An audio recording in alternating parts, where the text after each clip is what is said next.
నాన్నగారి సమక్షంలో నాన్నగారి ప్రెజెన్స్లో అవి నాన్నగారు చెప్పిన మాటలు శ్రవణం చేసుకున్న మాటలే నాన్నగారు అలా చెప్పారు ఇలా చెప్పారు అని చెప్పి నాన్నగారు చెప్పింది మనం ఎంతవరకు అంటే నాన్నగారు చెప్పినట్టు మనం చెప్పలేము కదండి.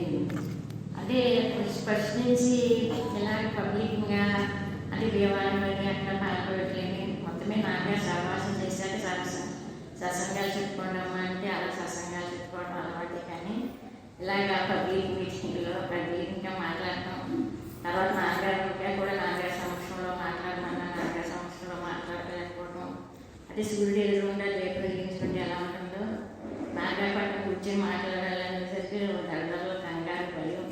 ఆయన చెప్పిన మాట తిరిగి ఆయన దేహం ధరించడానికి అట్లేను చేసుకోవడం కాదు. ఒకసారి చేస్తే ఏమన్నా కొన్ని తప్పులు ఉంటే సరి చేద్దాం కరెక్ట్ చేద్దాం అని చెప్పి సత్సంగం చెప్పమని వాళ్ళు చాలామంది నాన్నగారు చెప్పమని వాళ్ళు అలాగే జిన్నూరులో కూడా నాన్నగారు చెప్పమని అడిగారు పాపం. అడిగితే ఎందుకంటే వచ్చేదాన్ని మాటలు మాట్లాడతారు చిన్నపిల్లలు అలా వచ్చేదాన్ని నడక నడుస్తారు కదా. ఆ వచ్చేదాన్ని నడక నడిచినా వచ్చేదాన్ని మాటలు మాట్లాడినా ఆ పిల్లల మాటలు ఆ నడక తల్లి ఎలా ఉంటుందో అలాగే నేను చెప్పిన వచ్చేదాన్ని మాట్లాడినా సరే మా ఎదురుగంతా మాట్లాడితే అలా కాదు ఇలా మాట్లాడాలి అని తెలియజేస్తాము. మాట్లాడమంటే మరి మీరు ఎవరో మాట్లాడటం అని చెప్పి ఎన్నో చాలు నాన్నగారు అన్నారండి. కానీ నాన్నగారు దేహం ధరించి ఉండగా ఉన్నారు పక్కన కరెక్ట్ చేస్తానండి. అంత ధైర్యంగా ఆయన పక్కన కూర్చొని మాట్లాడితే కొన్ని కరెక్ట్ చేసి తప్పులు ఎలా చెప్పాలో చెప్పే విధానం ఇవి కూడా నేర్పుదామని చూసేవారు. అలా మమ్మల్ని ఎవరికైనా పక్కన కూర్చొని మాట్లాడలేకపోయేవాడు. తర్వాత అలా సత్సంగం చెప్పినట్టే ఇక్కడ నాన్నగారు చన్నిటిలో కూడా ఇలా మైక్ దగ్గర మాట్లాడటం చెప్పడం అవి ఇప్పుడు రామకార్యంలో ఒకసారి నాన్నగారు ఎప్పుడు సంరక్షణ ఎక్కడో మాట్లాడమన్నారు. ఆ రోజున అక్కడ జ్యోతి వెలిగించేవారు. జ్యోతి వెలిగిస్తే సంరక్షణ మాట్లాడమంటే అందుకు మాట్లాడటం పెద్ద పెద్దవాళ్ళు అందరూ ఉండగా ఆ రామకార్యంలో ఉడత పాత్ర ఎటువంటిదో నాన్నగారు ఈ రామకార్యంలో నా పాత్ర అటువంటిది మీరు ఏ 4 మాటలు చెప్తున్నారు చెప్పిన మాటలు ఏ 4 మాటలు శ్రవణం చేసుకోండి. శ్రవణం చేయటం ఆ శ్రవణం చేసుకున్న మాట నాకు ఎంతవరకు తెలియదు అంతవరకు మీరు చెప్పమంటున్నారని సత్సంగాలు చెప్పడం అంతవరకే కండి. మిగతా ఏది నాకు తెలియదు. అందుకు అలాగే పబ్లిక్ మీటింగ్లో మీరు మాట్లాడమంటే నేను మాట్లాడలేనని నాన్నగారు చెప్పాను. అలా కాదు 10 నిమిషాలు 5 నిమిషాలు మాట్లాడమన్నారు. మాట్లాడమంటే అప్పుడు ఈ మాటే చెప్పాను అన్నమాట. నమ్మకారంలో ఉడత పాత్ర లాంటి నాన్నగారు మాట్లాడుతున్నాము అలా అని చెప్పాను. అందుకు ఎంతో సరిదిద్దుదామో అలా అనుకున్నాను.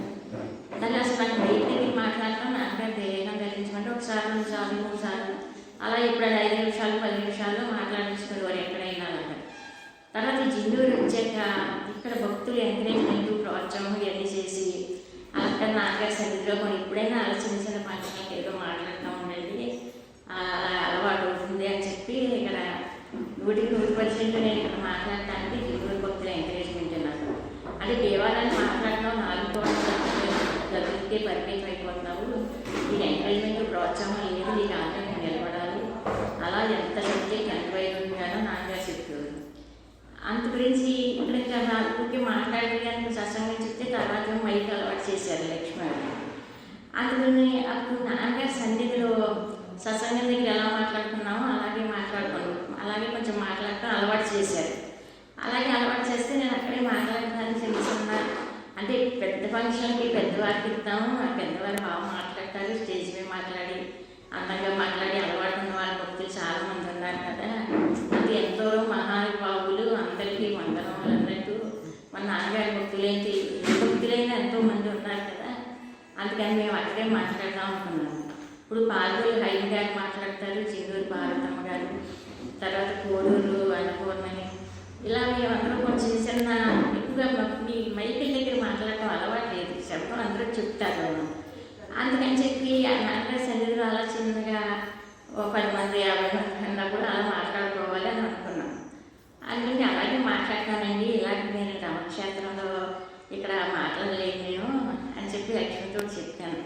అక్కడే అలా కదండి సత్యనారాయణ గారిని మీకు ఆడించి రోజు సత్సంగం ఏమో అక్కడ మరి ఎవరు చెప్పినా ఎవరు మాట్లాడినా మీరు ఇక్కడ మాట్లాడాలి నన్ను హైదరాబాద్ గారు మాట్లాడినా అన్నపూర్ణ మాట్లాడినా లీల గారింటి జిన్నూరు పార్వతం గారింటి ఎవరు మాట్లాడినా ఇక్కడే మాట్లాడాలి అని అన్నారండి మరి అని లక్ష్మి చెప్పారు. మీ అభిప్రాయం ఏంటండి?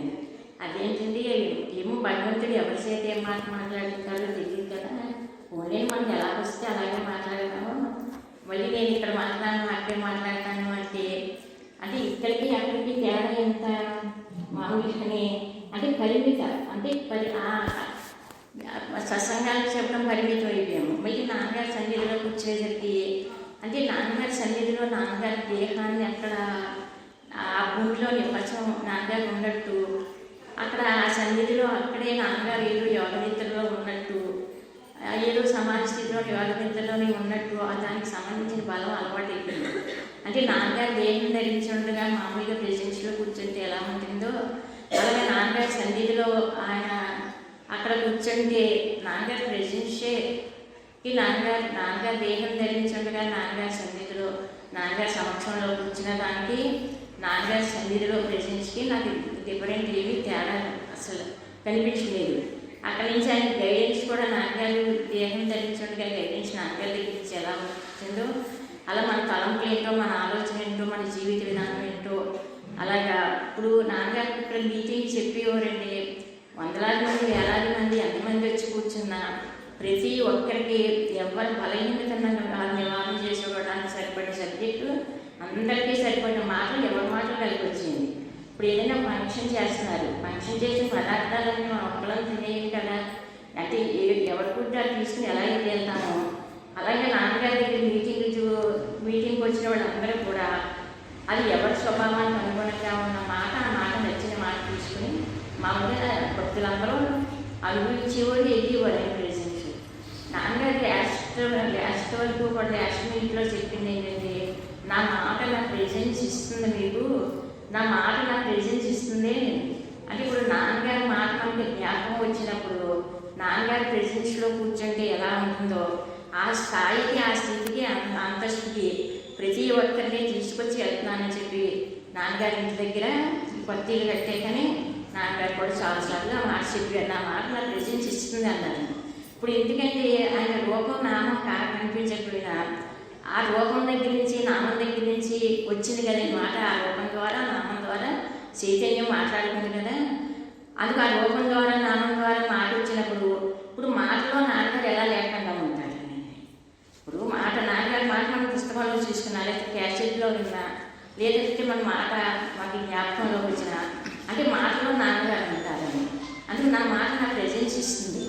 అదే అంటే ఆ మాట మనకి జ్ఞాపకం వచ్చేసరికి నాన్నగారి మాట మనకి జ్ఞాపకం వచ్చేసరికి నాన్నగారి ప్రెజెన్స్లో కూర్చున్నట్టు ఎలా అయితే ఉంటుందండి ఆ మాట నుంచి మనకి అంటే మీకు ఇంత విశాలమైన ప్రపంచంలో ఇంత విశాలమైన సృష్టి ఉంది కదా, ఇంత విశాలమైన ప్రపంచంలో ఇంత సృష్టిలో నువ్వు ప్రకృతి అంతా మనం తిరగకపోయినా చూడవలసినవన్నీ చూస్తున్నాం కదా, అనుభవించవలసినవి ప్రకృతిగా భౌతికంగా కొన్ని భోగాలు సుఖాలు ఇంటికి సంబంధించినవి ఇవి కూడా మనం అన్నీ అనుభవిస్తున్నాం కదా, మామూలుగా అనుభవిస్తాను. మరి ఇంతగా నాన్నగారు సహవాసం చెయ్యకముందు మనం అసలు ఎలా ఉన్నాం, తర్వాత నాన్నగారు సహవాసం చేశాక ఎలా ఉన్నాం, రెండింటికి డిఫరెంట్ మనకు తెలుస్తాను కదండి ప్రతి ఒక్కరికి కూడా.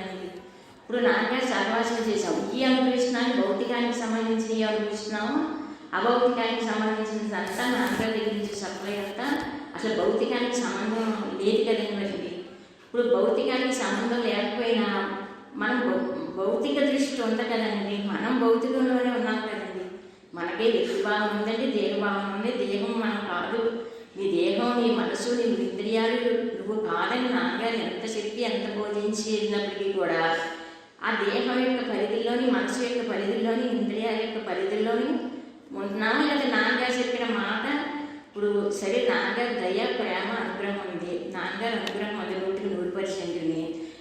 ఇప్పుడు నాన్నగారు మనకి సుఖం కావాలన్నా శాంతి కావాలన్నా నీకు ఆనందం కావాలన్నా రెస్ట్ తీసుకోవాలన్నా సుఖము శాంతి ఆనందము ఎక్కడున్నాయంటే నాన్నగారు అనుగ్రహంలో తప్పించి ఈ సృష్టిలో సుఖము శాంతి ఆనందము ఎక్కడా లేదు అనే నిర్ణయం చేసి పెట్టే వృత్తిని నాన్నగారే మనకు తీసుకొస్తానని చెప్పేవాడు. ఆ ఆ బుద్ధిని ఆయన తీసుకురాకపోతే మనకి ఎలా వస్తుందండి? ఎవరు ఇస్తారు? చెప్పిన ఆయనే తీసుకురావాలి కదండి. ఆ చెప్పిన ఆయనే తీసుకురావాలి. అంటే మన మైండ్ ఎలా తయారైందంటే పెట్టి బాక్స్ కింద ఉందన్నమాట అండి. మనం ఏదైనా ఒక ఊరు వెళ్తే కొన్ని బట్టలు పెట్టిలో బాక్స్ ఎలా అయితే సర్దేసుకుంటామో అలాగే మనం ఏం చేస్తున్నామంటే పరిమిత బుద్ధుల్లో ఉన్నాం అన్నమాట. ఇప్పుడు అక్కడికి ఇక్కడికి పరిమితం. ఇప్పుడు దేవాలయం ఉంటే అక్కడ పరిమితం, తర్వాత ఇక్కడికి అప్పుడు నాన్నగారు సన్నిధికి రామకృష్ణానికి ఇందాక అన్నాక 5 నిమిషాలు 10 నిమిషాలు అని ఆలోచించానండి.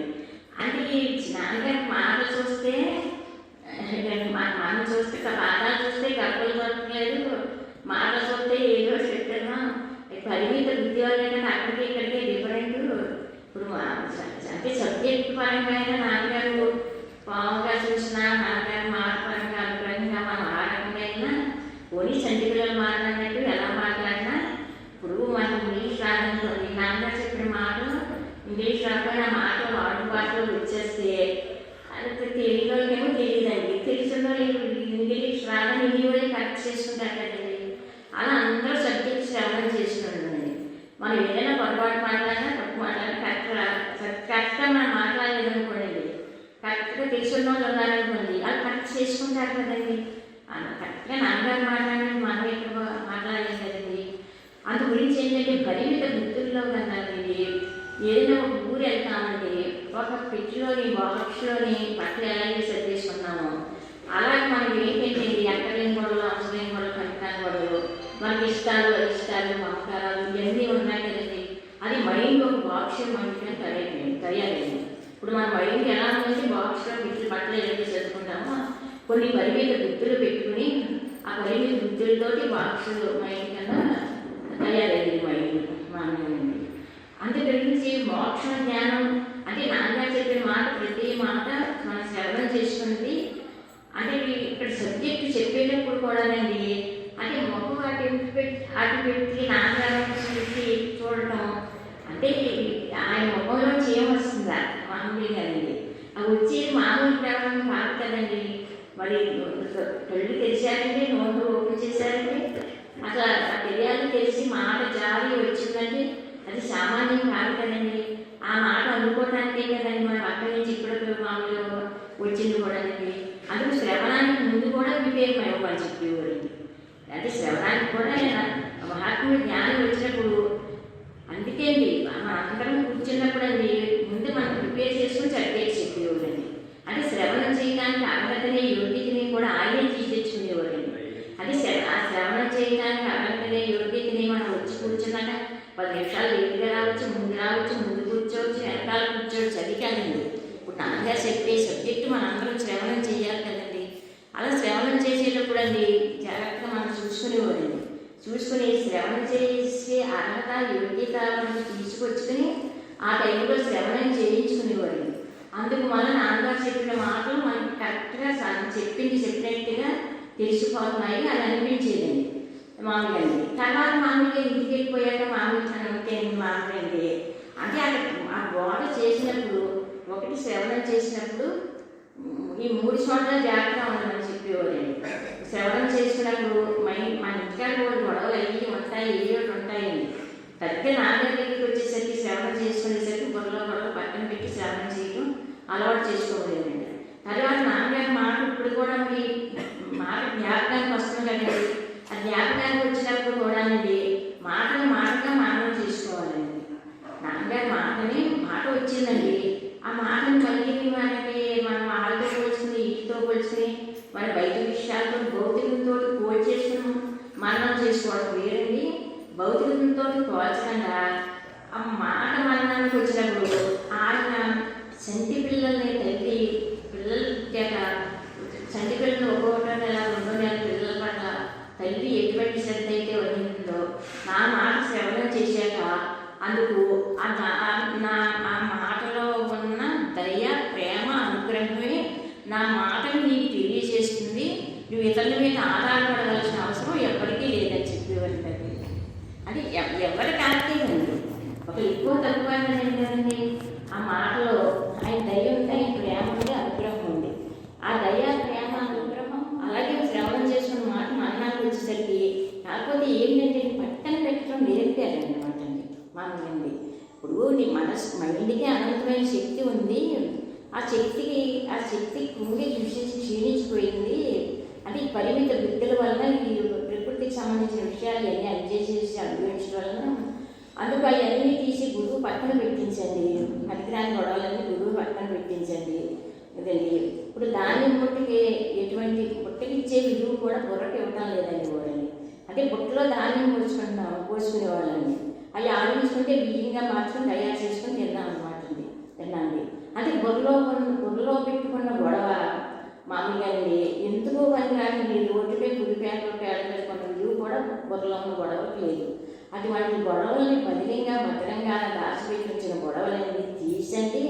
ఎందుకు పనికిరాని శక్తిని సదాన్ని తీసి ఆ మైండ్లో ఉన్న గొడవ అంతా పక్కన పెట్టి శ్రవణం చేయడానికి ప్రిపేర్ చేసుకున్నారు. అది నాన్నగారు ఆయన చెప్పిన మాట మనం శ్రవణం చేసుకోవడానికి కూడా మనం ఎంత ప్రిపేర్ చేసుకుని శ్రవణం చేయించుకున్నారు.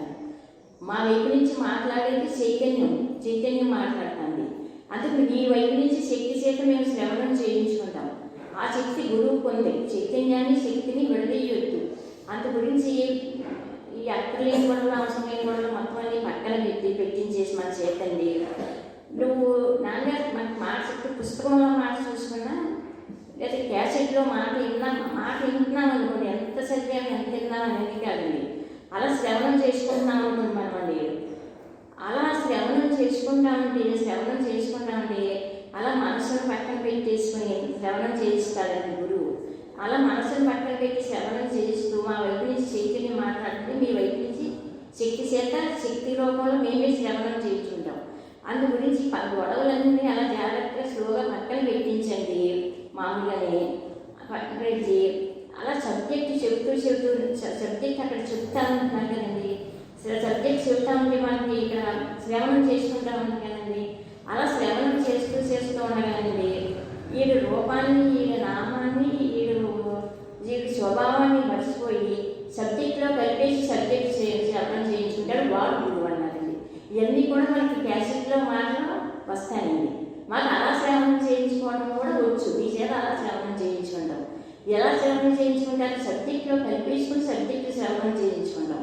అప్పుడు సబ్జెక్ట్లో నేను కలిపేసుకొని మాతో కలుపుకుని సబ్జెక్ట్లో కలిపేసుకుని సబ్జెక్టు శ్రవణం చేయించుకుని అప్పుడు సబ్జెక్ట్ని ఎంజాయ్ చేస్తారు వాడు గురువు అనమాట అండి. అంటే ఎంత స్లోగా స్టడీగా నిదానంగా ఎక్కడి నుంచి ఎలా తీసుకొచ్చి చెప్పారండి. బ్రహ్మ విద్య అంటే మామూలుగా సామాన్యమైంది ఏం కాదు కదండి. అలా శ్రవణం చేయించుకుంటాం మేము అలాగా అదండి. అప్పుడు సబ్జెక్టులో కలిపేసి శ్రవణం చేసుకుంటాం. సబ్జెక్టులో కలిపి శ్రవణం చేసుకునేటప్పుడు కలిసిపోయి శ్రవణం చేస్తున్నాం అనుకో, కలిసిపోయి శ్రవణం చేసిన ఎంజాయ్మెంట్ వేరుగా ఉంటుంది. అలా కలిసిపోయి ఇప్పుడు నాన్నగారు మాటతో కలిసిపోయండి.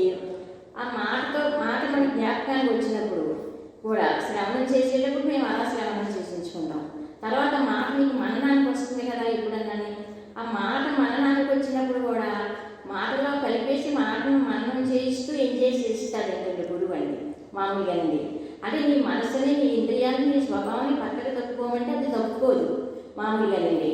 పోనీ ఇప్పుడు నాన్నగారు మనం ఇలా చేసుకోమన్నారు కదా, అందుకు ఇప్పుడు మనం నాన్నగారి మాట మన జ్ఞాపకానికి వచ్చింది. మనం ఇక్కడ ఈ జ్ఞాపకానికి వచ్చినప్పుడు ఈ మననంలో ఈ మనస్సు అవసరం ఏమన్నా ఉందా, లేదా దీన్ని పక్కన పెట్టి శ్రవణం చేసుకోమన్నారు, దీన్ని పక్కన పెట్టి శ్రవణం చేసుకోవడం అనేది నాకు సాధ్యం కాదు, నీకు అసాధ్యం అంటూ లేదని చెప్పావు కదా, మరి నాకు అసాధ్యమైందంతా భగవంతుడు తన ఆజ్ఞానానికి సాధ్యం అని చెప్పారు, మీకు సాధ్యం అని చెప్పారు. అలాగే కలిపేసి సబ్జెక్టులో కలిపేసుకుని సబ్జెక్టును మననం చేయించడం మీకు వచ్చినప్పుడు మళ్ళీ ఈ మనస్సుని, ఈ ఇంద్రియాన్ని, ఈ తెలుగుని వీళ్ళందరినీ పాకులాడుతున్నప్పుడు వీళ్ళందరినీ పాకులాడుతున్నాం కదా, దేవుడికి భగవంతుడి దగ్గరికి తీసుకెళ్ళటానికి నీ మనసును కూడా ఆశ్రయించవలసిన అవసరం లేదు. అసలు దాని పదే లేదు, మనసుని మామూలు లేదు. అది పక్కన పెట్టి ఆయనతో కలుపుకొని ఆయన చేత మనం శ్రవణం చేయించినప్పుడు అలాగా ఎంజాయ్మెంట్ చేయించుకుంటారు అనుకోండి. అలా ఎంజాయ్మెంట్ చేయించుకుంటామంటే వాడికి ఏం వస్తుందంటే ఒక స్థాయి అంతస్తు వచ్చేస్తుందండి. అంటే సబ్జెక్టు స్థాయిలో సబ్జెక్టు శ్రవణం చేసుకుంటూ ఒక జ్ఞానిని ఆశ్రయించాక సబ్జెక్టు శ్రవణం చేశాక ఆ సబ్జెక్టు మననం చేసుకున్నాక ఆ మనిషి ఎక్కడ ఉండాలనుకుంటారు అనుకుంటారండి. ఇప్పుడు మనం ఉన్నామనుకోండి, మన పిల్లల్ని జాగ్రత్తగా చదివించుకొని కష్టపడి చదివించుకుని అభివృద్ధిలో తీసుకుని మనకంతా ఉన్నత స్థాయిలో పిల్లలు ఉండాలనుకుంటాం కదండి. అలా ఎవరు అనుకుంటారు? 100% ఏ సుఖాన్ని, శాంతిని, ఆనందాన్ని నాన్నగారు అనుభవిస్తున్నారో ఆ అనుభవించే సుఖం, శాంతి, ఆనందం 100% మనం కూడా అనుభవించాలని చెప్పి ఆ స్థాయిని మనం తీసుకెళ్ళడానికి దేహం ధరించి, సాక్షాత్ చైతన్య దేహం ధరించి ఈ రూపంలో వస్తానండి. కృష్ణుడు భగవద్గీతలో కృష్ణుడు అర్జునుడితో కలిసి పాండవులతో కలిసి అన్నాడు వ్యక్తిగా కనిపించాడు అనుకోండి.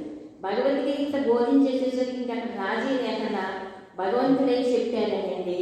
ఇక్కడ ఈ రమక్షేత్రంలో స్టేజీ మీద మాట్లాడేసరికి అంతకుముందు మనకు శ్రద్ధ లేకపోయినా, ఓపిక లేకపోయినా, ఉండవలసిన మంచితనాలు చట్టాలు లేకపోయినా మన సూక్ష్మ రూపంలో ఉన్న గుణాల కండి కొద్ది విమర్శించడం మానేసేది, ఎంకరేజ్మెంట్ ఇచ్చు, ప్రోత్సాహం ఇచ్చు, అభివృద్ధిలో తీసుకొస్తూ మంచికి ప్రోత్సహిస్తూ చెడును క్షీణం చేసుకొచ్చి అది కనీసం మనకి తెలియాలని కృతజ్ఞతాభావం కూడా ఆశించకుండా ఈ భూమి మీదకి వచ్చి చేసేదారు అంటే అది ఏమని చెప్తానండి. నాన్నగారు తినాలండి.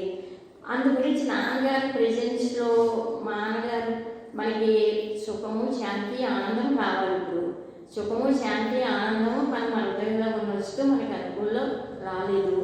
అనుభవంలో లేకపోయినప్పటికీ కూడా సుఖము, శాంతి, ఆనందం ఆయన మాటలో ఉన్నాయి. అంటే ఎందుకంటే మరి ఆయన మాటను ఎంజాయ్ చేసి అందులో ఏముందో అదే అనుభవించాను కానండి మనసుకు సంబంధించింది కాదు కదండి. నాన్నగారి సమక్షంలో మనం అనిపించింది మరి అదే కొట్టు కదండి. అది మనకి అది పట్టు అనమాట అండి. తర్వాత ఏమో దయ, అనుగ్రహం, ప్రేమ. నాన్నగారు మనకి సుఖం కావాలన్నా, శాంతి కావాలన్నా, ఆనందం కావాలన్నా, ఏదైనా కావాలన్నా అనుగ్రహంలో ఉన్నాయి. అనుగ్రహంలో ఉన్నాకంటే అక్కడికి వెళ్ళి అనుభవించాలి అనే వృత్తిని కూడా ఆయన తీసుకొచ్చి అలా ఎంజాయ్మెంట్ చేసుకుంటాం వల్ల అప్పుడు ప్రకృతి విషయాల్లోంచి, అటాచ్మెంట్లోంచి అక్కడ మాట్లాడతాను, ఇక్కడ మాట్లాడాలి, అది చేస్తాను, ఇది చేస్తాను, ఇలా పరిమిత వృత్తులు కదండి. అలాగే నీకు ఇంటి పట్ల ఆసక్తి ఉంది, సమాజం పట్ల ఆసక్తి ఉంది, మనుషుల పట్ల కూడా అందరి పట్ల నీకు ఆసక్తి ఉందన్నమాట అండి. అంటే ఆసక్తి దోషం పనికిరాదు మామూలుగా అనేది. అన్ని చోట్ల ఆసక్తి, అటాచ్మెంట్లు ఎక్కువ ఉన్నాయి కదండి మనకండి. ఇప్పుడు ఆసక్తి ఉందనుకో, నీకు ఆసక్తి పెట్టుకుని ఇంటికి సంబంధించిన పరిధిలో ఉండి ఆసక్తి పెట్టుకుని లోకానికి, సమాజానికి సంబంధించిన పరిధిలో ఉండి నువ్వు అక్కడ కూడా ఆసక్తి పెట్టుకుంటున్నావు అనుకో, ఆసక్తిగా పెట్టుకున్నావు అనుకో, ఆ ఆసక్తి వలన నీకు ఇప్పుడు చేతిలో అర్జునుడు ఉన్నాడండి. చేతిలో అర్జునుడి చేతిలో బాణం ఉంటుందండి, ఖడ్గం ఉంటుంది, ఆయుధాలు ఉంటాయి అన్నమాట. ఆ ఖడ్గం, బాణం, ఆయుధాలు ఉన్నప్పుడండి అర్జునుడిలా మనం యుద్ధాలు చేయక్కర్లేదు మనల్ని. అంటే నాన్నగారు చెప్పిన మాట, ప్రతి మాట ఆయుధం కింద ఉపయోగపడుతుందని చెప్పేవారండి. నువ్వు మాటను కూడా ఎలా ఉపయోగించుకుంటున్నావు అంటే, ఎలా శ్రవణం చేసుకున్న మాటల్ని మన హృదయంలో ఉన్న భగవంతుడు మనకు అనుభవంలో రాకుండా ఇప్పుడు పిల్లల పట్ల అటాచ్మెంట్ అండి, డబ్బు అంటే అటాచ్మెంట్, బంగారం అంటే అటాచ్మెంట్, ఇది చూస్తాను కదా ఎవరు ఇచ్చేస్తారు మనకి మోక్షాన్ని, ధ్యానాన్ని అన్ని అటాచ్మెంట్లోంచి అన్ని పరిధుల్లో ఉన్నాము. ఎన్ని పరిధుల్లోంచి, ఎన్ని అటాచ్మెంట్లోంచి, ఎన్నింటిలోంచి తీసుకొచ్చి మన జ్ఞానాన్ని ఎంజాయ్ చేస్తున్నారు అది ఆయనకే ఎరుకండి పడండి. కనీసం అది అందుకు నీకు ఆసక్తి. అర్జునుడు ఏం చేశాడంటే కనపల్లో నెల మీద బాణాలు ప్రయోగించలేదు, శత్రువు తటస్థించినప్పుడు బాణాలను ప్రయోగించాడు. అలాగే మా మాటలన్నీ, శ్రవణం చేసిన మాటలన్నీ ఆయుధాల్లో ఉపయోగపడతాయి. లోపల నిధి కింద ఏర్పాటు చేసుకోవాలి. లోపల నిధి కింద ఏర్పాటు చేసుకున్నప్పుడు ఇప్పుడు ఆయుధాన్ని ఉపయోగించవలసి వస్తుంది కదండి. కనిపించిన వాళ్ళ మీద, అందరి మీద ఆయుధాన్ని ఎందుకు ప్రయోగిస్తారని అర్జునుడు ప్రయోగించండి. శత్రువు తటస్థిస్తే ఆయుధాన్ని ప్రయోగిస్తాడు. అప్పుడు ఆయుధానికి ఒక వైభవం ఉంటుంది, బలం ఉంటుంది, ఆయుధానికి కూడా శక్తులు ఉంటాయి కదండి. అలాగే ఇప్పుడు మా మాటలను శ్రవణం చేసుకున్నావు. ఈ శ్రవణం చేసుకున్న మాటలన్నీ నీ హృదయంలో ఉన్న భగవంతుని అనుభవంలో కాకుండా ఏ బలహీనతలు అయితే అడ్డొస్తాయో ఆ బలహీనత, ఎటువంటి ఈర్ష్య వచ్చినా, ద్వేషం వచ్చినా, అసూయ వచ్చినా, ఎటువంటి బలీయమైన బలహీనత నీకు వచ్చినప్పటికీ కూడా ఆ బలహీనతను నివారణ చేయడానికి అవసరమైనటువంటి ఆయుధాల కింద మా మాట నీకు ఉపయోగపడతాయి. ఎప్పుడు ఆయుధం కింద ఎప్పుడు మారుతుందంటే మా మాట, మరి నీకు అప్పుడు ఆసక్తి, నీకు ఇంటి పట్ల ఆసక్తి ఉంది, సమాజం పట్ల ఆసక్తి ఉంది, అన్నింటి పట్ల ఆసక్తి పెట్టుకుని మా మాటని లోపల హృదయంలో స్వరూపంగా నీకు అనుభవంలోకి రాకుండా ఏ బలహీనత అయితే అడ్డొస్తుందో ఆ బలహీనత నివారణ చేయడానికి నేను చెప్పిన మాట నీకు ఆయుధం కింద ఎప్పుడు ఉపయోగపడుతుందంటే బయట ఆసక్తి దోషం తగ్గించుకుంటూ చూసుకో. మనకి బయలుడు ఇప్పుడు బయట ఆసక్తిని తగ్గించుకుంటున్నామనుకో, బయట ఆసక్తిని తగ్గించుకుంటే లోపల నివారణకి ఆయుధం కింద ఉపయోగపడుతుంది. బయట నువ్వు ఆసక్తి తెచ్చుకోకుండా ఈ బయట విషయం, బయట ప్రకృతికి సంబంధించి మనం ఇలా ఇలా బంధించబడుతున్నాం, ఇలా చేస్తున్నాం, అలా చేస్తున్నాం అంటే ఈ సృష్టి వల్ల ఏమైనా ప్రయోజనం ఉందా అంటే అర్థం చేసే పని చేస్తుంది. అర్థం ఏం చేస్తుందో నమ్మకం బాగుందో బాగాలేదో కరెక్ట్ చేసి పెడుతుందండి. అలా సృష్టి వల్ల మనం మంచిగా ఉన్నామో చెడుగా ఉన్నామో మన బలహీనతలు ఏంటో అది 10 మందిలో ఉన్నప్పుడే తెలుస్తాయి కదండి. ఎక్కడ భగవంతుడు మన పెడితే అక్కడ మనం తెలుసుకోవాల్సింది, నివారణ చేసుకోవాల్సింది ఉంది కదండి. నీకు మనకు ఉపయోగపడాలి కదండి. మరి నాన్నగారు చెప్పిన మాట ఉపయోగపడాలి కదండి. నాన్నగారు చెప్పిన మాట ఉపయోగపడాలంటే నీకు కొంచెం ఆసక్తి చూసుకొని ఇంట్లో మనుషుల పట్ల, పరిధుల పట్ల, వాతావరణం పట్ల అటాచ్మెంట్, అలా సమాజం పట్ల కూడా నువ్వు ఏది ఆసక్తి, దోషం అన్నీ ఎలా ఉండాలి చూసుకునే మాటండి. అందుకు ఇటు ఆసక్తి దోషం తగ్గించుకుంటే నా మాట నీకు ఆయుధం కింద ఉపయోగపడుతుంది. ఆయుధం కింద ఎలా ఉపయోగపడుతుందంటే నేను శ్రవణం చేసి మాటను ఎంజాయ్ చేస్తున్నాను కదా. ఇప్పుడు నాన్నగారు చెప్పడం అనే పని ఆయనే చేశారండి. తర్వాత ఆ మాట మరణాలు తీసుకొచ్చే పని ఆయనే చేసి పెట్టారండి. తర్వాత ఎంజాయ్మెంట్ చేసి దాన్ని ఎంజాయ్ చేసేటట్టు అదే తీసుకొచ్చారండి. అన్నీ అనుభవింపు చేస్తూ నీకు వ్యక్తి భావనే, దేహ భావనే మన బలమేతలు ఎత్తి మనకు చూపించగల అన్నీ అయ్యే ఎంజాయ్ చేస్తారు. అయ్యే ఎంజాయ్ చేస్తూ ఆ ఉన్నదాని మీద ఇష్టత, ప్రేమ అవన్నీ అటు మలుచుకుని అటు ఏర్పాటు చేసుకుని అవన్నీ చేసుకుంటారు అనమాట. అలా చేయించుకుంటారు అనమాట. ఇప్పుడు నీకు వివేకం కూడా గురువు ఇచ్చిన వివేకం వేరు, నీకు ఇప్పుడు ఉన్న వివేకం వేరు అని చెప్పుకోరు. ఇప్పుడు మనకు వివేకం ఎంతో మంది నాన్నగారి దైవాలు ఉందనుకోండి. వివేకం అంటే ఇది మంచి, ఇది శ్రద్ధ, ఇది అవును, ఇది కాదు, ఇది పనికొచ్చేది, పనికిరాదని చెప్పి నీకు భౌతికంగా విచక్షణ చేసుకునే శక్తి ఉంది. భౌతికంగా ఒక ఆలోచన చేసుకుంటే చేసుకోవచ్చు. ఆ వివేకం నీకు ఉండే, దానికి సంబంధించిన వివేకం ఉంటే ఉండొచ్చు. ఆ వివేకం సత్యాన్వేషణకి నీకు ఉపయోగపడదు. ఇప్పుడు ప్రస్తుతానికి నీకు ఉన్న వివేకం ఈ సత్యాన్వేషణకి ఉపయోగపడదు. అంటే నీ సత్యాన్వేషణకి ఉపయోగపడే వివేకాన్ని మేము ఇస్తాము. మేము ఎలా ఇస్తామంటే మరి అక్కడ ఎంజాయ్మెంట్ అలా చేయించుకుంటూ వస్తున్నారండి. అది ఎంజాయ్మెంట్ చేయించుకుంటూ నాన్నగారు కావటం లేదనుకోండి, ఇన్ని వేల మంది, లక్షల మంది నాన్నగారి శరీరం ఉన్నా శరీరం లేకపోయినా అవి విడిచిపెట్టకుండా అలా పడి ఉన్నామంటే ఎంజాయ్ చేస్తున్నారు నాన్నగారి చేత అండి. అంటే ఎవరి చేత ఏం ఎంజాయ్ చేయించాలో అలాగే ఇలా ఎంజాయ్ చేస్తున్నారు. కూర్చొని చూడటానికి బాగా వస్తుందండి.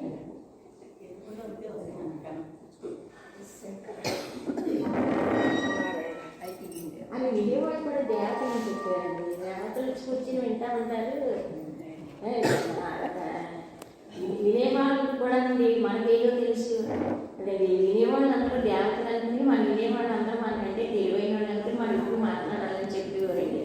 అంతా ఈ జీవితం అసలు మొత్తం భౌతికమైన జీవితాన్ని టర్నింగ్కి తీసుకొచ్చారు కదండి. టర్నింగ్కి ఎలా తీసుకొచ్చండి?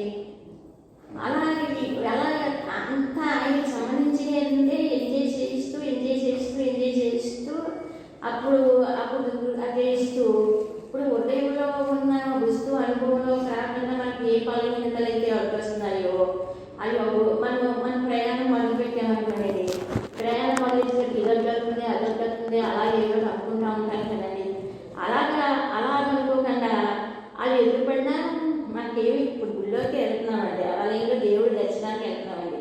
స్కూటర్ ఎదురవుతుందండి, మా కారు ఎదురవుతుంది, మోటార్ సైకిల్ ఎదురవుతుందండి. దేవుడి దర్శనానికి మానేయలేదు కదండి. అలా అందరినీ తప్పించుకుంటే మా మీద వెళ్తున్నాం అన్నమాట. తప్పించుకుంటూ దేవుడి దర్శనానికి ఎలా అయితే వెళ్తున్నామో అలా నీ ధ్యాస, నీ ధ్యానం ఇవన్నీ గమ్యం మీద పెట్టిస్తాడు. ఇవన్నీ ఎంజాయ్ చేయిస్తూ నీ చేత అడుగులు వచ్చినా ఈజీగా తప్పుకుని వెళ్ళిపోతున్నామండి భౌతికంగా దేవుడి దర్శనానికి. అలాగే నీ హృదయంలో ఉన్న భగవంతుడు నీ స్వరూపంలాగా అనుభవంలోకి వచ్చేటప్పుడు టైంకి నీ చేత అన్వేషణ కూడా మేమే చేయిస్తాము. అందుకు మేము ఇచ్చిన నీకు వివేకం ఇప్పుడు నీకు వచ్చిన వివేకం విచక్షణ చేసేదండి. ఇది అవును, ఇది కాదు, ఇది భౌతికం, ఇది అభౌతికం, దానికి అట్లా చెప్పారు ఇలాగనమాట. అందుకు అన్వేషణ అంటే అన్వేషణ ప్రారంభమైతే అంతా అందుకు సత్యాన్వేషకుడు కాదు. నువ్వు సత్యాన్వేషకుడు అయ్యావనుకో, నీకు సత్యాన్వేషణలో మేము ప్రవేశపెడతాను. సత్యాన్వేషణలో నేను ప్రవేశపెట్టాక నీకు ఇంకా అడ్డులు ఎదురులు ఆడిన అసలు ధ్యాస వెళ్ళనివ్వడు కదా గురువు. అయ్యో నాకు సత్యాన్వేషణ ప్రారంభించి నీ చేత అది బలహీనతలు నీకు ఎదురయ్యేటట్టు ఎలా చేస్తారు? ఒకవేళ బలహీనతలు ఒకవేళ ఎదురయ్యేటట్టు శక్తి అనుకో, ఈ శక్తి చేత భౌతికంగా ప్రకృతిలో ఆసక్తి తగ్గించుకుంటూ వస్తున్నాం కదా. అందరి మధ్య మనుషుల మధ్య అటాచ్మెంట్లు, తాదాత్మ్యాలు, ఆసక్తిని అందుకు అవన్నీ తగ్గించుకుంటూ వస్తున్నాను కనుక అక్కడ నా మాటను జ్ఞాపకం చేసుకున్నావు అనుకో, నా మాటను జ్ఞాపకం చేసుకుంటే నా మాటే నీకు ఆయుధం కింద ఉపయోగపడుతుంది. నువ్వు ఇప్పుడు ఏం చేస్తున్నావంటే ఆసక్తితోటి అన్వేషణ చేస్తున్నావు. నాన్నగారు నువ్వు ఆసక్తితో అన్వేషణ చేస్తున్నావు. నువ్వు ఆసక్తితో ఆసక్తి లేకుండా అన్వేషణ చేయిస్తాడు గురువు. కంగారు పడద్దు. ఆసక్తి లేకుండా అన్వేషణ చేస్తే నీ హృదయంలో ఉన్న భగవంతుడి స్వరూపంగా నీకు అనుభవంలోకి రాకుండా ఏ బలహీనతలు అయితే వడ్డొస్తున్నాయో ఆ బలహీనతకు సంబంధించిన ధ్యాస లేకుండా చేస్తాను. దానికి సంబంధించిన స్పృహ లేకుండా చేస్తాను. అయ్యో నాకు బలహీనతలు దేవుడి దర్శనానికి వెళ్తే ఇవన్నీ అడ్డొస్తాయేమని స్పృహ లేకుండా బుద్ధులకు ఎలా వెళ్తున్నామో, భౌతికమైన దేహాన్ని తీసుకుని దేవుడి దర్శనం ఎలా తీసుకొస్తున్నామో అలాగే హృదయంలో ఉన్న నేనే నీ హృదయంలో అంతర్యామిగా ఉన్నాను కదా. నేను స్వరూపంలోకి రావడానికి ప్లాన్ అంతా నేను చేసుకుంటాను. నీ అహంకారం అవసరమైన ఏమీ లేదు, మొత్తం ప్లాన్ నేను చేసుకుంటాను. నేను స్వరూపం నాన్నగా చెప్పిందంటే గుండె మీద చేసుకుని చెప్పాను క్లాస్లో ఓ సంవత్సరం ముందు అలా చేయండి అంటే నేను ప్లాన్ చేసుకుంటాను. నీ హృదయంలో నేను ఉన్నప్పుడు సృష్టిలో స్వరూపంగా నీకు అనుభవంలోకి వస్తాను. నీకు స్వరూపంలో అనుభవంలో రావడానికి నేను ఫస్ట్ నుంచి ఫౌండేషన్ వేసుకొస్తున్నాను. సొంత ఇంటిని సొంత యజమాని ఎదుర్కొంటే ఎప్పుడైపోవాలో అనుకోవద్దు. ఎంత శుభ్రం చేసుకుంటూ పూజ తుమ్ము దూరి లేని ఎలా శుభ్రం చేసుకుంటుందో అలా భగవాన్ అంత శుభ్రం చేసుకుంటూ వస్తున్నారు అన్నట్టండి. అలా శుభ్రం చేసుకుంటూ వస్తున్నారు కనుక నీకు నీ అహంకారం, దేహభావం, వ్యక్తి భావానికి సంబంధించిన బలహీనతలు ఇవన్నీ నేను ఏమీ ఇబ్బంది పెట్టకుండా మామూలుగా అసలు వీటికి సంబంధించిన ధ్యాస లేకుండా వాటికి దేహభావం, వ్యక్తి భావం దీన్ని ఎలా తొలగించుకోవాలని ధ్యాస లేకుండా నీ ధ్యాస అంతా ఎలా మార్చేస్తామంటే ఏదైతే నేను స్వరూపంగా అనుభవంలోకి రావాలనుకుంటున్నాను చూడు, అప్పుడు ధ్యాస అటు మలుచుకునే పని కూడా నేనే చేసుకుంటాను. ఆ పని మొత్తం పని నాకు విడిచిపెట్టి నేను స్వరూపంగా నీకు అనుభవంలోకి రావడం అనే పని మొత్తానికి నాకు విడిచిపెట్టుకుంటాను. నాకు విడిచిపెట్టమని చెప్పి గుండె మీద చెయ్యేసుకుని మాట్లాడారు నాన్నగారు. అక్కడ సంజయ్ అక్కడ చేతిలో కూర్చునేవారండి. పబ్లిక్ మీటింగ్లోనే చెప్పేవారండి. మళ్ళీ అది మనకి ఎంత అర్థమైందో అంత అర్థం అవ్వలేదో చూసుకుంటూ ఉండేవారండి. చూసుకోరండి, నేను స్వరూపంగా నీకు అనుభవాలు రావడానికి ఆ పని నాకు విడిచిపెట్టమన్నాను. ఆయన ఆ పని నాకు విడిచిపెట్టమని నాన్నగారు గుండెలో వేసుకుని కళ్ళు మూసుకుని నిజంగా చెప్పిన మాట ఇంకా ఆయన చూసుకుంటారండి. ఎలా చూసుకుంటారంటే ఇలాగ ఎంజాయ్మెంట్ కాంచి చేయించుకుంటూ వస్తాను అనమాట. చేయించుకుంటూ చూస్తూ అందుకు నేను సత్యాన్వేషణ చేసుకుంటాను. నేను సత్యాన్వేషణ చేసుకుని దానికి సంబంధించిన వివేకం ఇచ్చి అది ఎవరు నేను అహంకారంగా సంబంధించిన వాళ్ళందరూ నేను ఇబ్బంది పెట్టకుండా, అసలు ఇబ్బంది పెట్టడానికి వాళ్ళు ఉన్నారని ధ్యాస కూడా నీకు తెలియకుండా ఉన్నదాని మీద నీ ధ్యాస మళ్ళేటట్టు చేసుకుని ఆ అన్వేషణ అంతా నేను చేసుకుంటాను అన్నమాట. ఆ పని నాకు విడిచిపెట్టమని అడిగాడండి. విడిచిపెట్టి నేను నీకు చెప్పేది ఏంటంటే ఆయన పని విడిచిపెట్టేయమన్నారండి. ఆయన పని నాన్నగారు ఆయన పని ఆయన విడిచిపెట్టేయమన్నప్పుడు మనకి ఏం చెప్పారన్నది చూసుకోవాలి కదండి. మరి ఇక్కడ ఫౌండేషన్ ఇలా చేసుకుంటున్నాను, ఇలా ఎంజాయ్ చేసుకుంటున్నాను, ఇలా మననం చేసుకుంటున్నాను, ఇదంతా మొత్తం మీటింగ్లో చెప్పుకొచ్చారండి సబ్జెక్ట్ అంతా. తర్వాత మనకి కూర్చున్నప్పుడు అర్థం లేని మాటలు మనకి ఎంత మన మీటింగ్ వెళ్ళారు, మన మీటింగ్ వెళ్ళాక మళ్ళీ మీటింగ్ వచ్చి కూర్చుంటాం కదండి. మనం శ్రవణం చేసుకున్న మాటలు ఎంతవరకు అర్థమై అర్థమైందో ఎంతవరకు అర్థం అవ్వలేదో, అసలు ఈ బుర్రకు పట్టిందో లేదో అని చెప్పి అలా చూసుకుంటున్నాను అనేవాళ్ళు. ఇప్పుడు అర్థమైన వాళ్ళు సబ్జెక్టు మా మీటింగ్కి రావటానికి ఏముంది, అసలు మేము చెప్పిన వాళ్ళు ఒక మాట కూడా అర్థం కాని వాళ్ళందరూ కూడా మీటింగ్కి వచ్చేస్తున్నారనుకో. అప్పుడు అసలు అది తెలియటం లేదనుకో, తెలియకుండా వెళ్ళిపోతున్నారు అనుకుంటామా, తెలియకుండా వెళ్ళిపోతారండి. వచ్చినారు, చూస్తున్నారు, వింటున్నారు, వెళ్ళిపోతారు, ఏం తెలియదు. అసలు మనం చెప్పిన మాట ఒక్కటి కూడా వాళ్ళకి అర్థం కావట్లేదు. అర్థం కాకపోయినా ఒక్కటి చాలు ఉంటుంది. మీటింగ్కి మనకన్నా వస్తున్నారు, మనం చూస్తున్నారు, వింటున్నారు. అందు గురించి వాళ్ళకి అర్థం చేసుకుని బుద్ధి ఇవ్వాల్సింది మనదే బాధ్యతని వాళ్ళకి అర్థం చేసుకుని గుర్తించుకుంటాడేమో వాడు గురువు. అంటే ఎంత జాగ్రత్తగా వాళ్ళు చేసుకుంటున్నారు. మొత్తం జీవకోటి అందరి పట్ల సమానమైన ప్రేమ. అంటే ఒకళ్ళు ఎక్కువ తక్కువైందండి. అసలు అది శ్రద్ధగా వస్తున్నారు కదా, వాళ్ళు వచ్చి కూర్చున్నారు ఎన్నుడు అంటే ఈ కంటే అది గొప్ప అనేది. ఏదో నాకు అక్కడ మాటలు అర్థమైన వాళ్ళు వచ్చి వాళ్ళండి పాపం అర్థం కాబట్టి వచ్చి కూర్చుని వెళ్తాను. ఏదో మనకి చదివి మనకి కూర్చుని వెళ్తారు అని మనం చెప్పిన మాట మన అర్థం అయ్యేటట్టు చేయకపోతే అర్థం చేసి పెడతారండి అని జాగ్రత్తగా స్లోగా వాళ్ళకి అర్థం చేసుకునేటట్లు చేసేది కూడా మేమే అన్నారండి. అది ఎన్ని వాహనాలుగా ఎన్ని రకాలుగా తీసుకుంటూ వచ్చారు కదండి జీవకోటి నిరంతరం. అంటే మనం ఇప్పుడు అసలు దాన్ని పాడవలసి వస్తుంది కదండి. అంటే ఆయన ఏ నిమిత్తంగా ఈ దేహం ధరించి భూమి మీదకి వచ్చారో అంటే మిగతాయన్నీ మనం చేసుకోండి అది కాదండి. మెయిన్గా సబ్జెక్ట్ పాలయ్యండి. ఇప్పుడు అందరూ ఉన్నారు, ప్రతి భక్తులు మనం చూసుకోరండి. ఇప్పుడు నాన్నగారి దగ్గరికి వెళ్తామండి, మా పిల్లలు డాక్టర్లు అవ్వాలి, మా పిల్లలు ఇంజనీర్లు అవ్వాలి, లేదా మా పిల్లలు అంత వాళ్ళు అవ్వాలి, ఇంత వాళ్ళు అవ్వాలి, అలా ఏదో అనుకుంటాం కదండి. అది మన ఇంట్లో పిల్లలు ఒక జ్ఞానం అయితే బాగుందో, మంచి భక్తులు అయితే బాగుందని మీలో ఎవరైనా ఒక్కరైనా అనుకుంటున్నారు. అది ఎవరో అనుకోరు. ఆయనకి ఎందుకు తెలియదు మన ఆయన ఏంటంటే ఇవన్నీ ఒకవేళ పిల్లలు జ్ఞానులై డాక్టర్లైనా ఇంజనీర్లైనా ఏదైనా కాల ప్రవాహంలో ఇల్లు కొట్టుకుపోతారు. మొత్తమే కాల ప్రవాహంలో మహామహా సామ్రాజ్యాన్ని కొట్టుకెళ్ళిపోయాయి కదా. అందు గురించి భగవంతుడు ఆలోచిస్తున్నాడు. మీ గురించి రామో కృష్ణ అన్నారు, గుడిలోకి వెళ్తున్నారు, అక్కడికి వెళ్తున్నారు, అర్చనలో ఆరాధన చేస్తున్నారు. కాల ప్రవాహంలో కొట్టుకెళ్ళిన బహుమానాన్ని గిఫ్ట్గా ఇస్తాడు వాడు గురువు. నీకు ఉండయ్యే కొట్టుకుపోతే నేను ఇచ్చిన కూడా కొట్టుకుపోతే ఎలా అంటే నాన్నగారండి. నీకు ఉండయ్యే కొట్టుకుపోతాయి, నీకున్నది నీ కూడా ఏమీ రాదు. మేము ఇచ్చింది కూడా రాకపోతే ఇలాగా. కానీ మేము ఇచ్చింది ఏమీ రాదు. ఇప్పుడు మనం ఇన్ని సంవత్సరాలు జీవించాం కదండి ఇంతవరకునండి. మరి కాలం నాన్నగారి సమక్షంలో మనం ఎంత టైం కూర్చున్నామో, ఎంత టైం మీటింగ్లు విన్నామో చెప్పండి. కాల ప్రవాహంలో మనం కొట్టుకెళ్ళింది ఏదైనా ఉందా అంటే నాన్నగారి ప్రెజెన్స్ కాల ప్రవాహంలో కొట్టుకెళ్తాం. అది జీవించి దృష్టిలోకి వచ్చేసింది. ఇప్పుడు నాన్నగారు సబ్జెక్ట్ చెప్పినని చెప్పు, కూర్చుందని చెప్పు.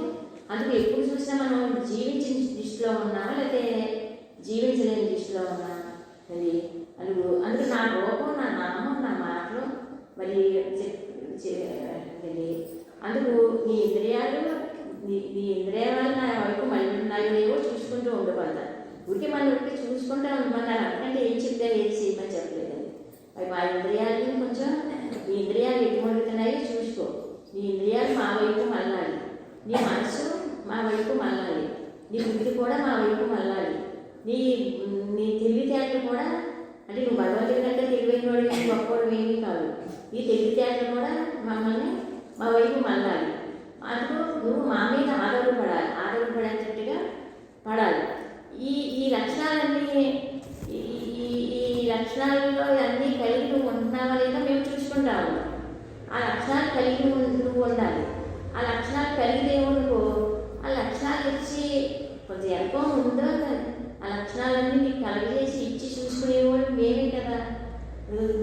అందుకు ఎందుకంటే ఆధ్యాత్మిక అభివృద్ధికి మొత్తం అసలు మీరు ఎవ్వరూ కూడా మొత్తం అన్ని 100% మనకు స్వరూపంగా అనుభవంలోకి వచ్చే పని ఆయన చూసుకోవాలి కదండి.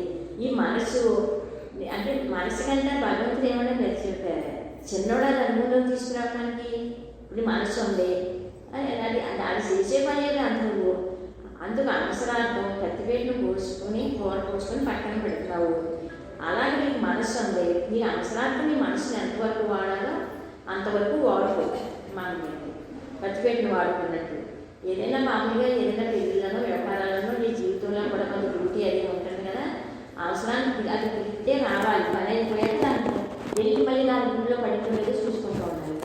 మనకు ఏదైనా ఎవరితోనైనా మాట్లాడాలనుకోండి, మాట్లాడాలంటే మరి వ్యవహారానికి సంబంధించి అయిపోయింది అనుకోండి, అది అది ముందు స్నానం చేసుకుంటాను, జపం చేసుకుంటాను, ధ్యానం చేసుకుంటాను, ఈ పని చూసేసి భౌతికానికి సంబంధించిన దానికి ఆసక్తి లేకుండా ఈ పని అవసరార్థం వచ్చింది అయిపోయేది, దాని నుండి అది వెళ్ళిపోవాలి కదండి.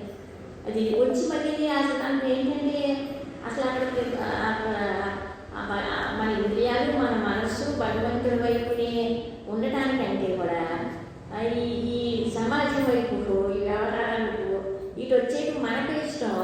అందుకని ఇటు వచ్చేసరికి మనం దాంతో కలిసి ఇలా అయిపోవాలని చెప్తాం కానీ కొన్ని పని అయిపోయింది కదా, నీ పని అయిపోయాక నీ ఇంట్లో నువ్వు వెళ్ళని నువ్వు అక్కడ ఏమన్నా మా బాగుంటున్నామా నేను చెప్పిన మాటలని అందరికీ బోధించడం కదా, అక్కడ చెప్పుకుంటున్నావు లేదా నువ్వు అది పొరపాటు చూసుకుంటారు వాళ్ళు అందరికీ చెప్తున్నావు, దానికి చెబుతున్నావా లేదా అక్కడ ఆయన నాన్నగారు చూసుకుంటారు కదండి.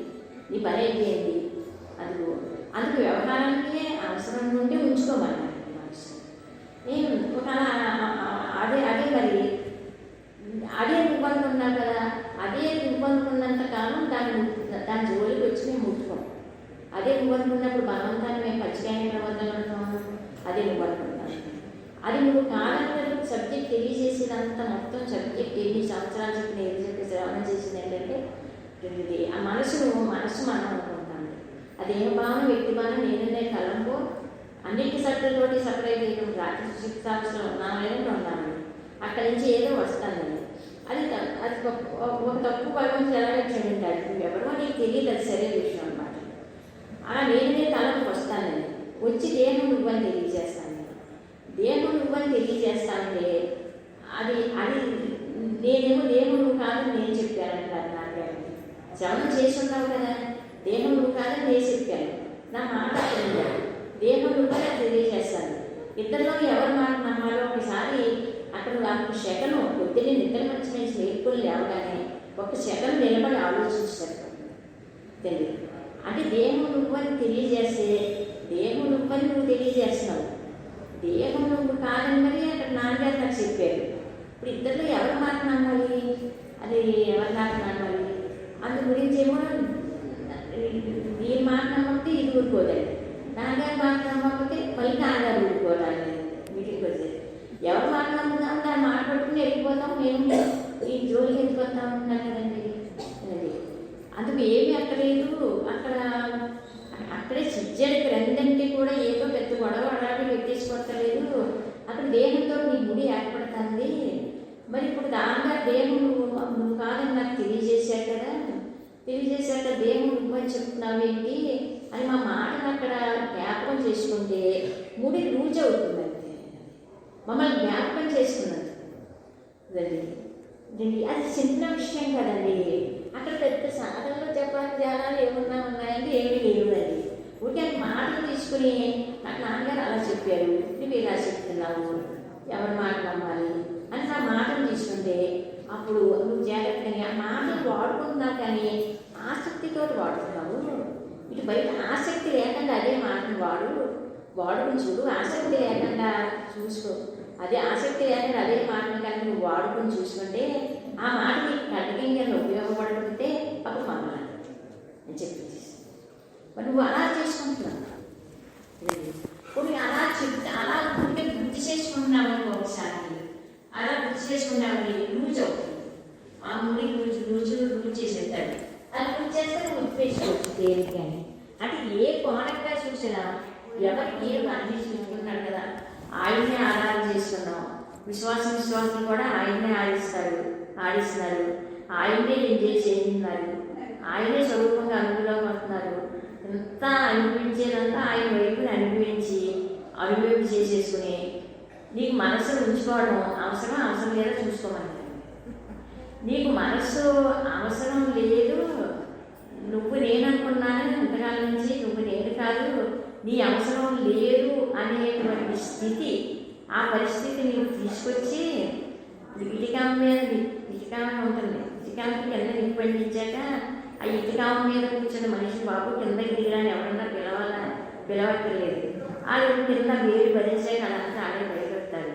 అందుకు జీవలక్షణాలు భరించలేని పరిస్థితి తీసుకొచ్చి నేను ఈ జీవలక్షణాల్లో ఆ మనస్సు లేనట్టుని ఈ జీవలక్షణాలు నేను ఉండగలుగుతున్నాను అని ఈ జీవలక్షణాలు నేను ఉండలేను అని చెప్పి ఆ జ్ఞానాన్ని అంటించే ఉన్నాడు. వేడు అందుకోవడానికి ఇప్పుడు తడిసిపోయిన పుల్లల్ని తడిసిపోయిన అట్టిపందులు వెలిగించాలంటే అట్టిపళ్ళు ఎన్ని అట్టిపళ్ళు వెలిగితే అట్టిపందులు ఎగుతాయి. అలా తడిసిపోయిన అన్నీ ఆరబెట్టుకుంటున్నానని చెప్తూ కదండి కొత్తలో మీటింగ్ పోస్టాఫీస్ పుల్లలు ఆరబెట్టుకోవాల్సి వస్తుంది. ఆడిపోయిన పుల్ల మీద అగ్గిపుల్లలు గీసారు అనేది ఆరబెట్టుకుని అగ్గి నేర్పితే పసుపు అవడానికి ఎంత టైము.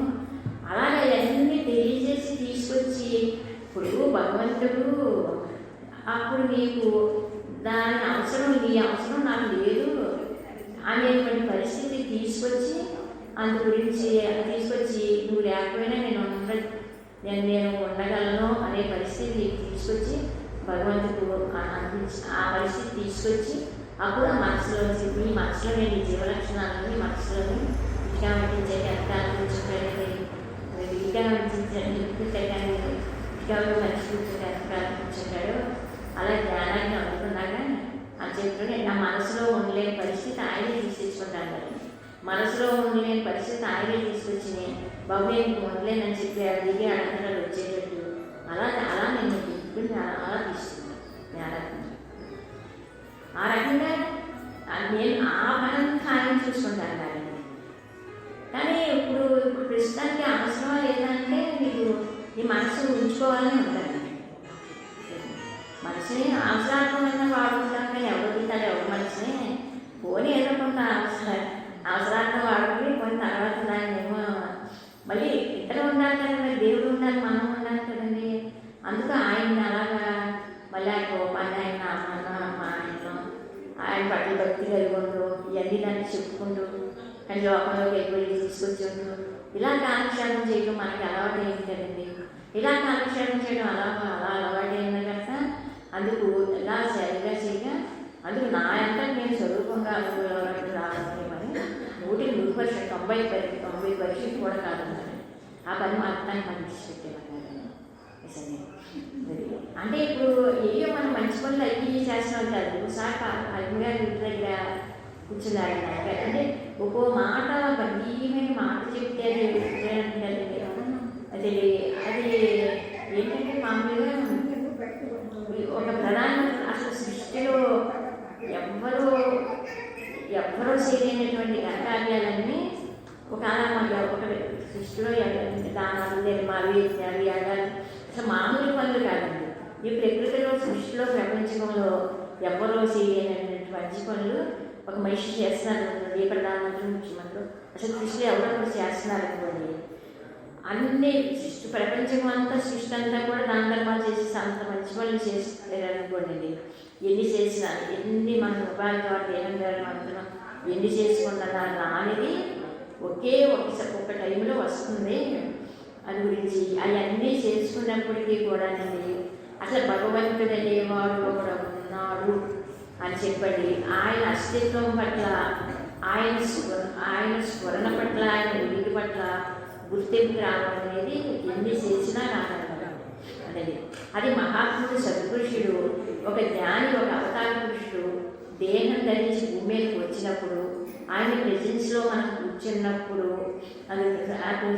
కూర్చున్నప్పుడు ఈ సృష్టిలో ప్రపంచంలో దాన ధర్మాలు యజ్ఞాలు యాగాలు కొన్ని జన్మలు గొప్ప గొప్ప పనులు ఎన్ని చేసినప్పటికీ దానికి ఒక జ్ఞాని సమక్షంలో ఆయన ప్రెజెన్స్లో ఈ పనులు ఏం తీసుకొస్తాడంటే డాక్టర్ సుషుప్తావస్థలో అన్నిటితోటి సపరేట్ అయిపోయినప్పుడు ఉన్న అక్కడ ఎదుగులేదు.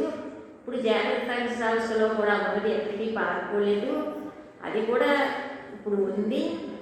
తర్వాత ఏంటంటే అక్కడంటే దేహం మనసు ఇంద్రియాలు ఉన్నాయి కనుక అంటున్నాం. మరి మనసు లేని స్థితి ఒకటి ఉంది కదా, అంటే సుషుప్తావస్థలో అక్కడ నువ్వు ఉన్నావు కదా. ఇప్పుడు జాగ్రత్త అవస్థలో ఆ ఉండటానికి సంబంధించిన స్ఫురణ లేదు కదండి. ఆ ఉండటానికి సంబంధించిన స్ఫురణ ఉనికి గుర్తింపు లేదు కదండి. ఆ ఉండటానికి సంబంధించిన స్ఫురణ, ఉనికి, గుర్తింపు మేము దేహం ధరించగా మా ప్రెజెన్స్లో ఉండగా ఇప్పుడే నీకు ఆ స్ఫురణ పట్టిస్తాము, అది మా వల్ల ప్రయోజనం దానికి మాకు లైఫ్ గారికి. అలా ముందు గడపపోయి ఉండాలి, మీకు ఖాళీ లేదని వెళ్ళేసరికి కావాలండి, గడపకు బయట కూర్చున్నానండి. అలా మాట వేసరికండి అలా అయిపోయింది కదా అంటే అంత ఆ మాట వెళ్ళలేదండి అంతకు ముందండి. అంటే ఎక్కడా రానిది అదండి. అంటే మన రూపాన్ని మరిపించి, మన నామాన్ని మరిపించి, మన ఇంద్రియాన్ని మనసుని తెలివి మరిపించండి. మనం ఎవరో మనకి తెలియజేసి దానికి సంబంధించిన జాగ్రత్త అవస్థలో ఉండటానికి సంబంధించిన స్వరాన్ని, ఉనికిని, గుర్తింపుని మనకి తీసుకొచ్చాయని శరీరాన్ని విడిచిపెట్టాయి కదండి. దాన్ని తీసుకురాకుండా శరీరాన్ని విడిచిపెట్టడం లేదని కూడా చెప్పేవాడు. అంటే ఎందుకంటే ఎరుపు నాన్నగారు ఏమన్నారంటే కదా అక్కడ దాని స్ఫురణ ఇటు మాటలు ఎందుకు చెప్తారండి. ఇప్పుడు నాన్నగారు ఏదైనా మాట చెప్పారంటే మాట నాకు పట్టిస్తారు. ఇప్పుడు నాన్నగారు చెప్పిన మాటనే మళ్ళీ నేను కూడా చెప్తున్నామండి. ఆ పిల్లి వాళ్ళకి పట్టించలేదండి. అసలు మన మనసు పట్టలేదు, నీకెక్కడ పెట్టి పట్టించగలండి. అంటే దాన్ని పెట్టి కూడా సబ్జెక్ట్ కొంచెం ఎక్స్ప్లెయిన్ చేయవలసి వస్తుందండి. ఇప్పుడు ఆయన నాన్నగారు చెప్పిన మాట ఏదో ఒక మాట నచ్చిన మాట తీసుకున్నాను అనుకోండి, అది నాకు ప్రాక్టీస్ చేసుకోవాలి కదండి. అదండి ఆ మాటగా ఎంజాయ్మెంట్ చేయిస్తారు కదా, ఇప్పుడు చేయించాలి ఆయన తీసుకోండి అండి. మాటలు మంటగా ఎంజాయ్ చేసి దానికి సంబంధించిన మాటకి సంబంధించి అనుభవిస్తూ కనీసం కూడా ఆ మాటనే ఎక్స్ప్లెయిన్ చేస్తే ఇదే వాళ్ళకి ఎంతో కొంత ఉపయోగపడుతుంది అన్నమాట కదండి. అందు గురించి ఏంటంటే వ్యక్తి భావన, దేశ భావన, మనసు ఉంటే ఉన్నాయి, అది వేరే విషయం. కానీ శ్రవణం చేసే టైంలో మేము పక్కన పెట్టి శ్రవణం చేసుకుంటాం. కరెక్ట్ ఆ మాట జ్ఞాపకానికి వచ్చినప్పుడు బట్టి మొత్తం మాటగా మననం చేసుకోవాలి. తర్వాత అదే మాట మళ్ళీ ఎక్స్ప్లెయిన్ చేసేసరికి మాటగా ఆ మాటకు సంబంధించింది ఏదో ఎంతో కొంత అనుభవిస్తూ ఉండాలి. అనుభవించిన దానికి సంబంధించి ఎక్స్ప్లెయిన్ చేసుకుంటూ ఉండాలి. ఈ 3 టైంలోనే కొంచెం ఎరుకును కోరుకోకుండా జాగ్రత్తగా కొట్టుకుంటే అప్పుడు మిగతా అంతా మేము చూసుకుంటాం ఉండాలి. అలా మీటింగ్లో నా మాట వస్తే మళ్ళీ తర్వాత అలా మరి అలాంటి 3 టైంలోనే మరి అది వచ్చి కలవకుండా ఉండాలి అంటే కష్టం కదండి. అంటే అది ఈ 3 టైంలో కూడా శ్రవణం చేసుకుంటున్న టైంలో కొన్ని కలవకుండా శ్రవణం చేయించుకోవాలి, మననం చేయించుకునే టైంలో ఇవన్నీ కలవకుండా మననం చేయాలి, మరి ఎక్స్ప్లెయిన్ చేసి టైంలో 3 కలవకుండా ఎక్స్ప్లెయిన్ చేయాలనుకుంటున్నాను నాకు. ఇది తెలియదు కదండి. అలాగా కలవకుండా ఉండటం తెలవటం లేదు కదండి. మనకి మనసుతోటి దేహంతో పరిసరాలు కలిసి ఉండటం జీవితం అలవాటు అండి. కలవకుండా ఉందంటే ఎవరు ఆయనతో ఆ కలవకుండా నుంచి ఆయనతో కలుపుకుండా నాన్నగారు కూడా ఉండేది. ఆయనతో కల్పించుకుని అది అనుభవం చేసి ఫస్ట్ అది అనుభవం చేసిన అలా అలవాటు చేశారు. లేదా సర్వమయం అర్థం కదండి. ఈ అహంకారానికి ఎక్కడ అహంకారం, ఎక్కడ చైతన్యం, దేహం ధరించుకోవడం, ప్రిపేర్ చేసుకోవటం వల్ల కానీ ఇలాగా నాకు అది కూడా దగ్గర కూర్చున్నాను. అంటే మనం ఇదివరకే చెరువులోకి నీళ్ళు ఉంచుకోవడానికి వెళ్ళేవాళ్ళం కదా. నీళ్ళు చిన్నప్పుడు నాచు చెరువు రేవులో గంట వచ్చేది కదా, దగ్గర గంట రేవు ఉంటుంది కదా, నాచు ఉంటుంది కదా. అప్పుడు బింది పెట్టుకెళ్ళి చెరువులో నీళ్ళు ఉంచినప్పుడు బిందితో చేపలా టచ్ చేస్తే చెత్త అంతా వెనక్కి వెళ్ళిపోవడం, టచ్ చెయ్యాలి కచ్చేపు. అక్కడ చేతి టచ్ చేసి అక్కగా ఉన్న నీళ్ళు తెచ్చుకొని ఇప్పుడైతే పిల్లలు ఇవి అన్నీ వచ్చి కట్టాలి కడితే కష్టాలన్నీ పెద్దోళ్ళు అనిపించారు, సుఖాలన్నీ మర్చిపోకూడదు. ఆ టచ్ చేస్తాం కదా, నీళ్ళు టచ్ చేసేసరికి ఆ తామరాలు అవన్నీ వెనక్కి వెళ్ళిపోతాయి కదండి. అది బాగుంది నీళ్ళు మంచి ముంచుకుని జాగ్రత్తగా తెచ్చుకుంటాం కదండి పిల్లలు. ఆ బిందులో చెరువులో నీళ్ళు బిందుల్లో నల్లలు రాకుండా ముంచుకునే నీళ్ళు చెరువులో నీళ్ళు తెచ్చుకోవడం అని ఎలా అలవాటు చేసుకున్నామో అలాగే ఆ నాన్నగారు నీకు ఇష్టమైన మాటలతోటి ఆటలతోటి వీటితోటి మమ్మీగా అలా టచ్ చేసి అలా ఆటలు దూరానికి ఎంచుకుంటే వాళ్ళు తగ్గిపోతాయి. అందుకు మిగతా సంగతి నేను చూసాను. తర్వాత అంటే ఎందుకంటే మనకి ఏదైనా అశాంతి, ఆందోళన, మనసు సంబంధించిన గొడవలన్న అది ఎదుటి వాళ్ళ దాని ప్రభావం ఎదుటి వాళ్ళ మీద ఉపయోగపడాలి. ఎలాగ మరి ఒకసారి ఒక ట్రైన్లో ప్రయాణం చేస్తాను మాట్లాడుతుందన్నమాట. అంటే ఎందుకంటే మామూలుగా ఏంటి అంటే మన నాన్నగారి దగ్గరికి వచ్చి కూర్చేసరికి మన ముఖం ఎలా ఉంటుందో కూడా మనకు తెలియదు కదండి. అంటే రజోగుణంతో ఉన్నాము, తమోగుణంతో ఉన్నాము, ఉన్నాము, చక్కగుణంతో ఉన్నాము, అయితే నాన్నగారు చెప్పిన మాట మన మాటలు ఏం చేసేయాలనుకుంటున్నాము, ఎలా ఉన్నామో మన ఆ విషయం మనకు తెలియదు కదండి. అది తెలియదు. ఒకసారి ఇది దేవాలయానికి ట్రైనింగ్ అండి, ఇది అక్కడ వైజాగ్ వెళ్తానండి. దేవాలయానికి ఆ సింహాలు పెట్టండి, నిరుపతులు దీపం చేస్తారు. ఎంత దండించాలో అంతా దండించాము. పాపం నేను నేర్చుకోకపోతే దండించుకోకపోతే నేర్చుకోవడం తక్కువ అయిందండి. కాదండి, అంత ఓపిక అసలు మరి అలాంటి విజయాలు చెవిలో ఒక మాట్లాడాలంటే. అందుకని నాన్నగారు మాట శ్రమం చేసి ఉన్నాము. అంతగా ఇంకా అది సరిపోతుంది. అదే అని చెప్పింది. ఇప్పుడు నాన్నగారు శరీరం క్రేజ్ జరుగుతుంది. ఇప్పుడు భీమానంలో ఎవరైనా ఏదో అడుగుతారు కదా, కొంచెం పెద్దోళ్ళు అయ్యిందండి. అంటే మరి మీరు ఇక్కడికి కొన్ని నాన్నగారు ఉన్నంతకాలం మీరు ఎప్పటికీ రాలేదు ఎవరి దగ్గరికి, ఎవరిని చెప్పి వచ్చినా చేసినా అలాగా. మరి భీమానంలో ఇలాగ కొంచెం మంది వస్తున్నారు కదా, ఇంకా నాన్నగారు మీరు చూడటముని నాన్నగారు మాట్లాడటం తప్పించి మీరు ఎవరి దగ్గరికి రాగలరా మాట్లాడారు. అంటే రాకూడదని కాదు, దైవికంగా ఎవరైనా ప్రదర్శించాలని కూడా నమస్కారం పెట్టుకున్నాము. మామూలుగా ప్రత్యేకంగా వెళ్ళి కూర్చోవాలని కాదండి. ఇప్పుడు భీమవరంలో 3 మంది డాక్టర్లు ఉన్నారు. ఆ 3 మంది డాక్టర్లు ఉన్నారు, అందరూ వైద్యం ట్రీట్మెంట్ చేస్తున్నారు కదండి.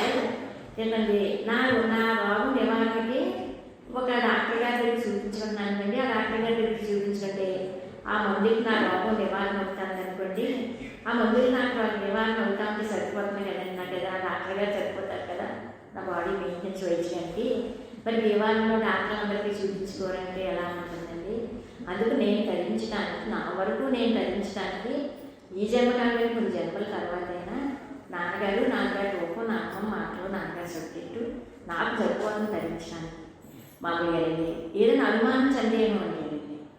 మొన్న ఎవరో అంటున్నారు, మీకు ఏమన్నా అనుమానాలు సందేహాలు ఉంటే ఎవరినైనా అడగచ్చు అంటారు. పాపం ఎందరో మహానుభావులని ఎవరికి తెలిసిందో అది చెప్తారండి, ఎవరు చేసినారండి. అసలు అడగడానికి అవకాశం ఇస్తే కానీ ఇప్పుడు మనకి ఏదైనా సంశయం, డౌట్, ఏదైనా ఒక నిజంగా ఒక సంశయం కానీ డౌట్ కానీ మనకు సంశయం డౌట్ పుట్టించాలని కూడా నాన్నగారు అసలు అప్పుడు కదండి. సంశయం డౌట్ నివారణ చేయడానికి ఆయన పక్కన ఉంటేనే ఎవరు అడుగుతానండి, అడగకూడదని కాదండి. అంటే ఎందుకంటే ఆ దగ్గర నుంచి మనం ఏం అనుభవిస్తున్నామో మనకి తెలుసండి. సంశయం లేదు కదా మరి. అలా కదండి. మీకు ఏమన్నా ఆవిడలో కూడా కొంచెం అంటే అందరూ నాన్నగారు లాంటి మరి నాన్నగారు వాళ్ళు మా అమ్మలో దేహం తెలిసి కావాలి, ప్రపంచంలో ఎక్కడ ఉంటారండి. అదండి మీకు ఏదైనా సంశయం కానీ డౌట్ కానీ ఉంటే అడగండి అన్నారండి. అంటే సంశయం డౌట్ రావడానికి అతని అసలు సంశయం డౌట్ వస్తే మామూలుగానే ఈ డాక్టర్ దగ్గర రోగం నాకు అడగలేదు అనుకుంటున్నాను. నేనే వెళ్తాను కూడా డాక్టర్ దగ్గర ఎప్పుడు చెప్పట్లేదు కదండి. అది అక్కడ హాస్పిటల్లో వెళ్ళాక మామూలుగా ఎవరు హాస్పిటల్కి వెళ్తానండి. మెయిన్గా ఎవరు కావాలండి డాక్టర్ దగ్గర చూపించడానికి వస్తానండి. ఈ రోగంలో డాక్టర్ చూపించగలిగిన ఈ రోగంలో గంట అరగంటలో పేషెంట్ లేకపోతే కూర్చుంటారండి. ఆ పేషెంట్తో కాలక్షేపం మనకి. ఆ పేషెంట్తో కాలక్షేపం ఏంటంటే వాళ్ళేమో ఆరోగ్యాలు చేయడం, మనం ఆరోగ్యాలు చేయడం, మళ్ళీ తిండిలు ఇలాంటి నల్లదిన్నాలు చూస్తానండి. అంటే పేషెంట్లు కలుసుకోవడానికి వెళ్ళాను నేను, అక్కడ డాక్టర్ గారిని కలుసుకోవడానికి వెళ్ళాను. ఒకటి వినాలండి, అంతవరకే అండి. మీరేంటంటే రోగం నిర్ధారణ డాక్టర్ చేస్తారు, అక్కడ అందుకే వెళ్ళాను అనమాట. అలాగే మన ఇంట్లో కానీ, మన బంధువుల్లో కానీ, స్నేహితుల్లో కానీ, సమాజంలో కానీ అందరు మనుషుల మధ్యలోనే తిరగాలండి. అలా ఎవరి స్వభావం సరిపడిన మాటలు అది మాట్లాడతారు, తప్పలేదండి. అది మామూలు అంటే మనం ప్రతి క్షణం ప్రతి నిమిషం కూడా నేర్చుకోవాల్సింది ఏదో ఉందండి. అది ఎవరి ద్వారా ఏం మాట్లాడి ఏమి నేర్పిస్తారు అంటే భగవంతుడు మనకి ఏమో మరి. ఇప్పుడు దాన్ని మామూలుగా చాలా సన్నిధిలోనే చెప్తాను, ఇక్కడ చెప్పమని దాన్ని ఎలా సత్యనారాయణ గారు ఎలా చెప్పమన్నారంటే గౌరవించాలి కదా, అంత కష్టపడని చెప్తారు.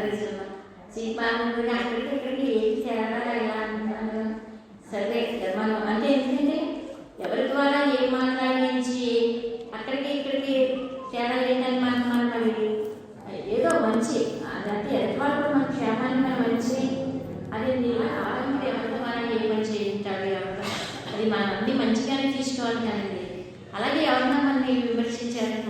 వెళ్ళారనుకోండి. అసలు నాన్నగారు అది ఒకసారి మరుగు మీద అత్తమూరు నుంచి ఎవరో భక్తులు వస్తారండి. అది వస్తే ఆవిడ అంటే ఎందుకంటే ఒక మాట భౌతికంగా అన్నింటినీ సమాధానం పరిచేస్తుంది కదండి. లేనప్పుడు ఆ రోజు కూర్చున్నాను కదా, ఎవరో ఒక తాతయ్య గారు ఇచ్చారండి. అది ఏదో ఊరి నుంచి అనుకోండి. వెళ్తే అప్పుడు ఆయనేమో అప్పుడు మనోడు పుట్టాడండి. మనోడు పుట్టి చూడటానికి వెళ్ళాడండి. చూడటానికి వెళ్తే అప్పుడు వాళ్ళు అంటారు ఏంటంటే ఎప్పుడు ఆ అమ్మతోటి మా మామగారు ఇచ్చారు కదా మా అమ్మ చూడటానికి చూపించని చెప్పి మా మామగారు వెళ్ళిపోతారు అన్నారండి. అలా అంటే మరి మీ బాల్ గారు చూపించేటండి మీ మనం చూడటానికి వచ్చారని పాప ఆయన సమాధానం చెప్పారండి. వచ్చేసారండి. వచ్చేసాక అయిపోయి నాన్నగారి దగ్గరికి వచ్చారండి. నాన్నగారి దగ్గరికి వచ్చి కూర్చొని ఆ మాట చెప్పారండి. చెప్పినప్పుడు ఆయన ఏంటండి చెప్తాను మంచ మీద నాన్నగారు కూర్చున్నారండి. ఆయన అక్కడ కూర్చున్నారండి. అప్పుడు నేను అక్కడ చూశానండి. అయితే మా అందరూ ప్రశాంతం మామూలు మాట ఎలా చెప్తామో అలాగే చెప్తాను.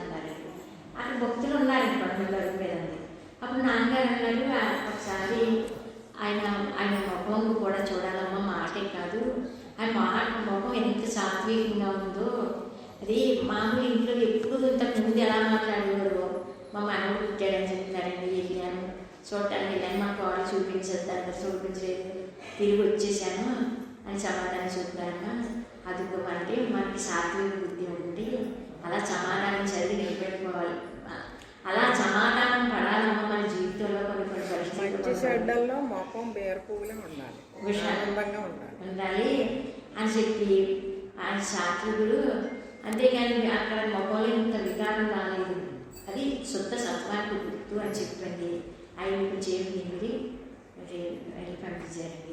అలాగే ఎందుకంటే జీవితంలో అప్స్కి డౌన్స్కి పరిస్థితులు అనుకూలాలకి వ్యతిరేకాలకి మనకి అనుకూలాలు ఎలా ఉండాలో వ్యతిరేకాలు ఉండాలో అన్నింటిలోని అన్నింటిలో ఆటలతో సంబంధం లేకుండా అది బ్యాలెన్స్గా ఉండటం అనేది చేయడం అనేది నాన్నగారికి సాధ్యం లేదు. మా ఎందుకంటే ఇప్పుడు జాగ్రత్త అవస్థలో ఇవ్వవలసిన అవసరం లేదు. ఇప్పుడు అస్తిత్వాన్ని ఉనికిని స్ఫురణని నేను ప్రకటిస్తున్నాను కదా, నువ్వెవరికో కూడా సబ్జెక్ట్ అంతా చెబుతున్నాను చెప్తుందంటే దేహానికి మనసుకి ఇంద్రియాలకి సంబంధించినప్పుడు కాదంటారండి. మరి కాబట్టి మనం ఎవరో ఒకరు అయ్యి ఉండాలి కదా, ఏదో ఒకటి అయ్యి ఉండాలి కదా.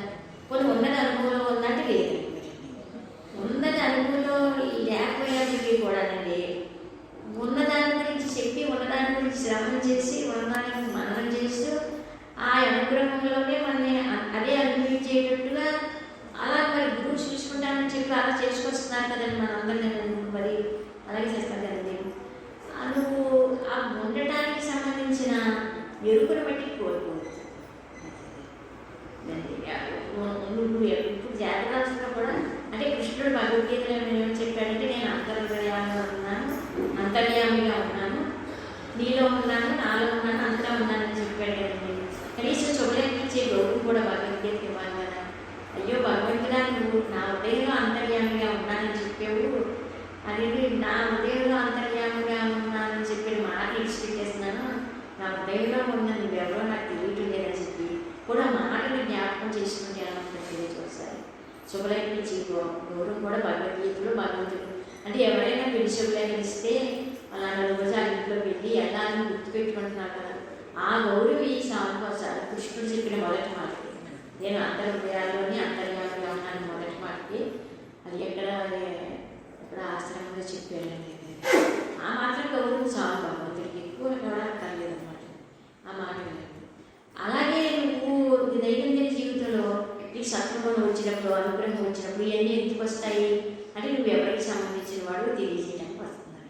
ఇప్పుడు నాన్నగారు అనుగ్రహం వచ్చిందనుకోండి ఎందుకు వస్తుందండి అంటే మనకి పరిస్థితులు అనుకూలంగా ఉంటే పొంగు అమ్మని, వ్యతిరేకంగా ఉంటే పొంగు అమ్మని అలా కాదు కదండి.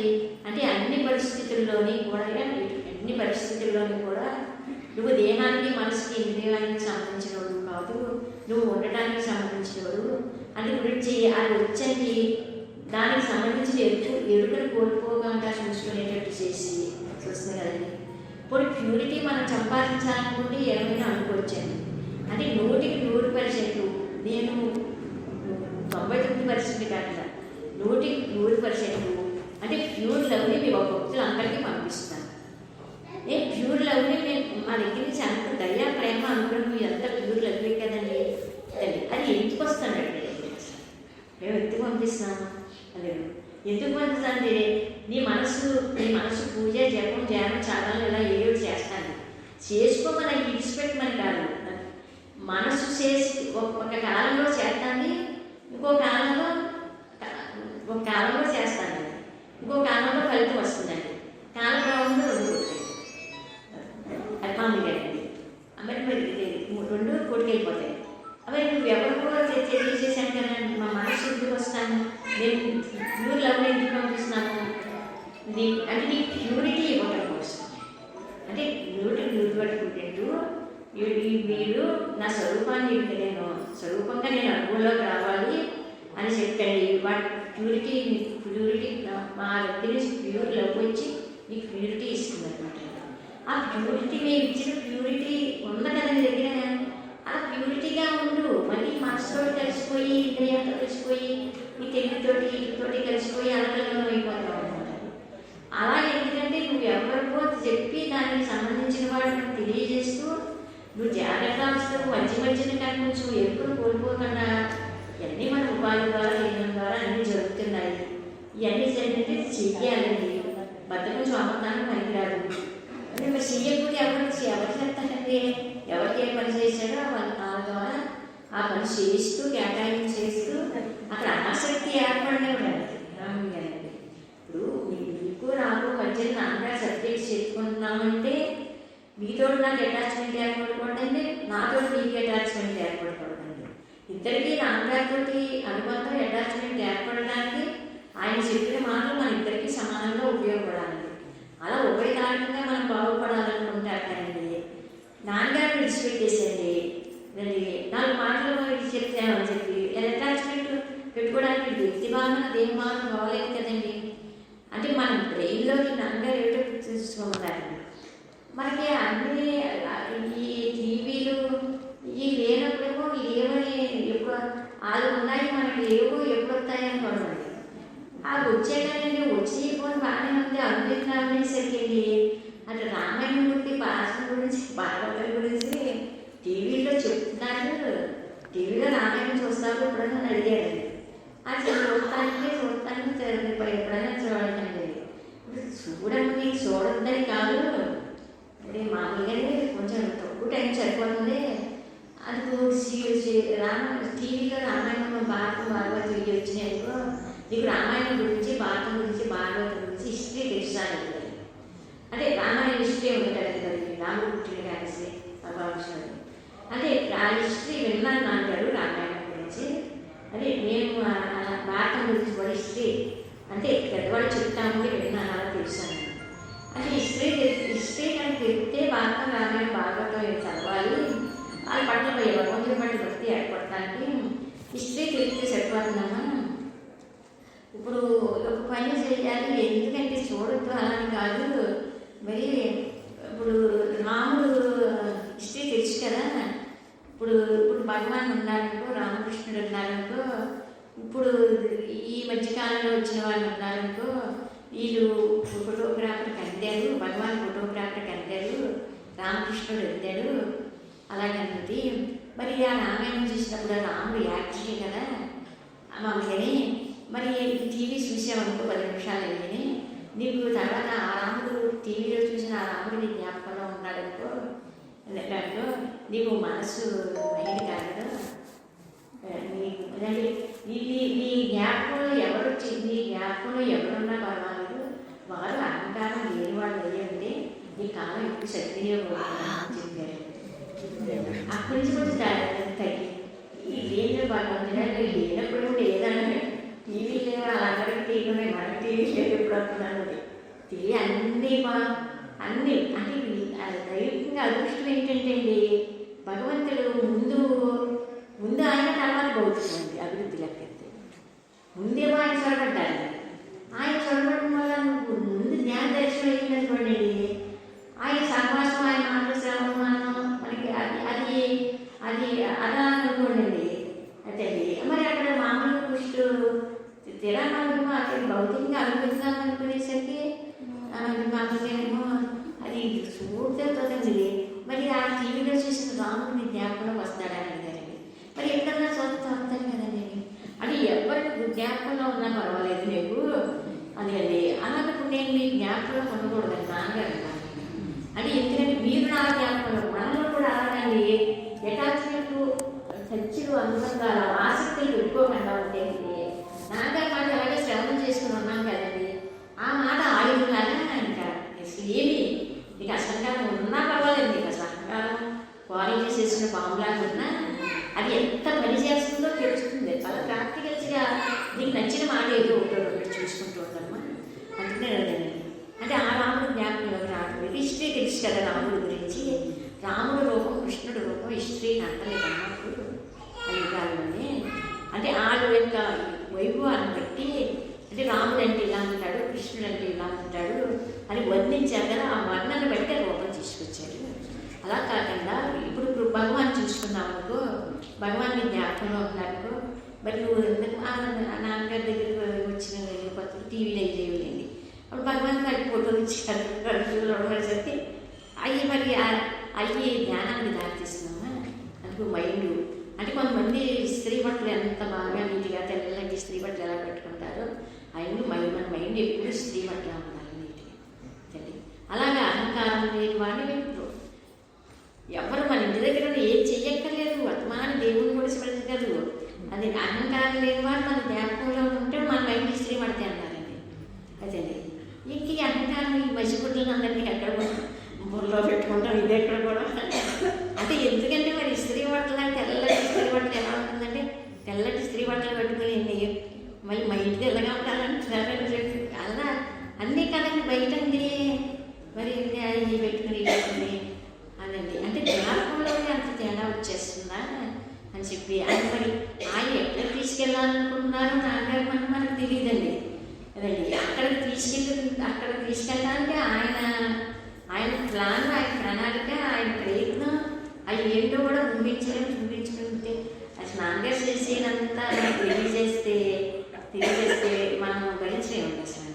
అంటే మనం ఫ్రీగా బాగు చేసుకుంటూ వెళ్తామండి. మనకు తెలియజేస్తే సైడ్గా పెట్టుకుంటే ఏం తెలుసండి మమ్మీ గారి మళ్ళీ ఏదో వాడి వయసులో బాగుపడితే మనం అక్కడ మళ్ళీ ఏదైనా కాకపోతే 90 వయసులో అవ్వకండి ఎలా చేయాలో తెలుసు కదండి అని. ఇప్పుడు భగవంతుడు ఒకసారి చెప్పేది ధర్మరాజు అనే వాళ్ళకి అది ఏదో అశ్వమేధ కౌరవులందరూ సంహారం అయ్యాక ఏదో అశ్వమేధ ఏదో చేశారు ధర్మరాజు ప్రాణం చేయించారు. చేస్తే ఇప్పుడు బంగారు విస్తరలో భోజనాలు పెట్టారంటండి ధర్మరాజు మొత్తం అందరూ. లాస్ట్కి భోజనాలన్నీ అయిపోయేసరికి కొంచెం తగ్గినాయి అంటుంది. ఆ విస్తరలో బంగారు విస్తరలో తగ్గినాయి అంటున్నారు. అప్పుడు ఏమి భోజనం చేసి విస్తరలు బయట పెట్టేస్తారు కదండి, అవి మళ్ళీ కడిగేసి పెట్టారంటండి. కడిగేసి మిగతా వాళ్ళు వడ్డించారంటండి. సంగతి అయిపోయిందంటండి. అయిపోయాకనండి సరే అన్నీ బాగా చేసాము, అశ్వమేధ ఏదో చేసుకున్నాము, ఈ బంగారు విస్తరలు వడ్డీ భోజనాలు వరకు ఎవరు పెట్టుండరు, బంగారు విస్తరలో భోజనాలు పెట్టుండ్రని ధర్మరాజు కూడా కర్మ వచ్చింది. వస్తే అప్పుడు దానికి కృష్ణుడు పసిపెట్టేసాను. పసిపెట్టేసి అప్పుడు పాతాళలోకి తీసుకెళ్ళానండి బలిచక్రవర్తి దగ్గరికి అండి. బాగా పాతాళలోకంలో బలిచక్రవర్తి ఉన్నారు చూద్దామని తీసుకెళ్ళాను. తీసుకెళ్తే అసలు ఆయనే చెప్పచ్చు కదండి నాన్నగారు జాగ్రత్తగా మనం అన్నీ ఆ భగవంతుడి లీలలు కూడా అర్థం చేసుకున్నాలి. ఆ పాతాళలోకం బలిచక్రవర్తి దగ్గరికి తీసుకెళ్ళారంటే ఆయన కూర్చున్నారంటండి. ఇద్దరు కృష్ణుడు కూర్చున్నారంటండి, తర్వాత ఏమో ధర్మరాజు కూర్చున్నారంటండి. అప్పుడు కృష్ణుడు అన్నారంటే మా బావగారు ధర్మరాజు అని పరిచయం చేశారండి. మీ బావగారా అయినా ధర్మరాజా అయినా ఎవరు అనుకుంటున్నానో మొన్న ఏదో అశ్వమేధయాగం చేశారంటే అశ్వమేధయాగం చేసేమో బంగారు ఇస్తల్లో భోజనాలు పెట్టారంటే ఈ ఇస్తలు చాలేదని చెప్పి మళ్ళీ కడిగేసి తీసేసి ఇంకొక తిన్న ఇస్తల్లో భోజనం పెట్టించారంటే ఈయన ధర్మరాజు అయితే ఇంకెవరు అనుకున్నాను అన్నారు అని భోజేతుడి గారిని రమ్మన్నారండి. ఆయన రోజు నిత్యం మనకు బంగారు ఇస్తలు అన్నం చేస్తున్నారంటే వెళ్ళి చెప్పారు మాతాను. అప్పుడు నాకు ఆఫీస్కి వచ్చానండి. నాన్నగారు అన్నారు, భగవంతుడు సైడ్ ఎఫెక్ట్ ఎక్కడ ఏ రకంగా అంటే పక్కనే ఉన్నారు అంటే మన లోపల అందు గురించి ఏంటంటే మనం ఏంటంటే 10 పైసలు మంచి పని చెప్తాము, 90 పైసలు అహంకారం ఎలా పెంచుకొని ఉంటాడండి, గర్వం పెంచుకోనివ్వడు. అలా సైడ్ ఎఫెక్ట్ చేయించేవాడి ఆయనేనండి, చేయించి మళ్ళీ ఎలా ఉన్నామో చూసుకుంటారండి. చేసేది కొన్ని అయ్యో ఎప్పుడు కొన్ని వాళ్ళు ఏమి చేయట్లేదు, మనం చేసామో సంతోషించడానికి లేదండి. అసలు ఏదైనా సరేనండి అంటే ఎలా కాదండి అది చేసింది అంటే ఇప్పుడు నాన్నగారు ఎలా ఫేస్ చేసుకొచ్చుకుంటున్నారంటే ఆ చేత పనులు చేయించున్నారండి. పనులు చేయించండి, అయ్యో మన దేవున్నారు మనం దేవున్నారు మనం మంచి పనులు చేస్తున్నాం కదా అని ఆయన పని సంతోషించుకుంది, ఆనందపడ్డారనుకోండి. మళ్ళీ ఆ గర్వం తగ్గించడానికి ఎక్కడికి పంపాలో అక్కడికి పంపి తగ్గించేస్తున్నారు. అదంతా అది అలా సైడ్ పెట్టి పెరగలేదు కదండి మామూలుగా. అందు గురించి అంటే ఈరోజు నాన్నగారు చెప్తారనుకోండి, ఇంతకు ముందు మనం ఏదో మీటింగ్లో మన మాటలు వినున్నాం కదండి. వీళ్ళు ఉంటేనండి మరి ఇప్పుడు ఎక్కడికో చోట సత్సంగాలకు వెళ్ళిపోయేవారండి. ఆ సత్సంగాలకు వెళ్తే మామూలుగా అక్కడేమో ఏదో క్వశ్చన్లు అండి, ఆ క్వశ్చన్ సమాధానాలు చేయడం మనకు చేస్తారండి.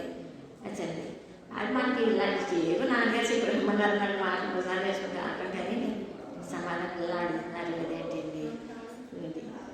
ఇక్కడికి వచ్చేసరికి వాళ్ళు అడిగిన ప్రశ్నకి ఒకసారి నాన్నగారి దగ్గర సమాధానం వచ్చిందనుకోండి, మనం చెప్పలేకపోయినండి. మనం చెప్పేది ఎలాగండి, మనకు ఏంటో తెలియదు కదండి, మనకు అనుభవం లేదు కదండి. అలా కొన్ని రోజులు సబ్జెక్ట్ అది చూశాక నాన్నగారు మీరు ఇలా చెప్తున్నారు కదండి, మరి చెప్తే వాళ్ళేమో వాళ్ళు అలా అడిగారండి, వాళ్ళు అడిగినాక ఇలా మీరు చెప్పిన మాటల్లో సబ్జెక్ట్ సమాధానం అనిపించిందండి. మరి వాళ్ళందరూ పట్టుకొచ్చి మీకు ఎక్కడ చెప్పడం ప్రతిదీ నేనేమో చెప్పాను కదండి, ఇలాగా అనిపించింది మరి వాళ్ళకి సమాధానం అలా చెప్పొచ్చండి అంటే అప్పుడు అన్నారు వాళ్ళు అడిగిన ప్రశ్నకి ఏదైనా సమాధానం ఇక్కడ సబ్జెక్ట్గా సరిపోతుంది అని అనిపిస్తే కూడా చెప్పుకోమ్మా పర్వాలేదు అని వెళ్తే ఒక నాన్నగారు కొంచెం చెప్పు పర్వాలేదు అన్నారు అనుకోండి, అది వేరు కదండి. ఇది ఇప్పుడు ఇది తింగర మనిషికి ఏముంటుందో ఏం చేస్తుందో తెలియదండి. ఓటు చేసుకున్నామంటే ఓటు చేసుకుంటుందండి.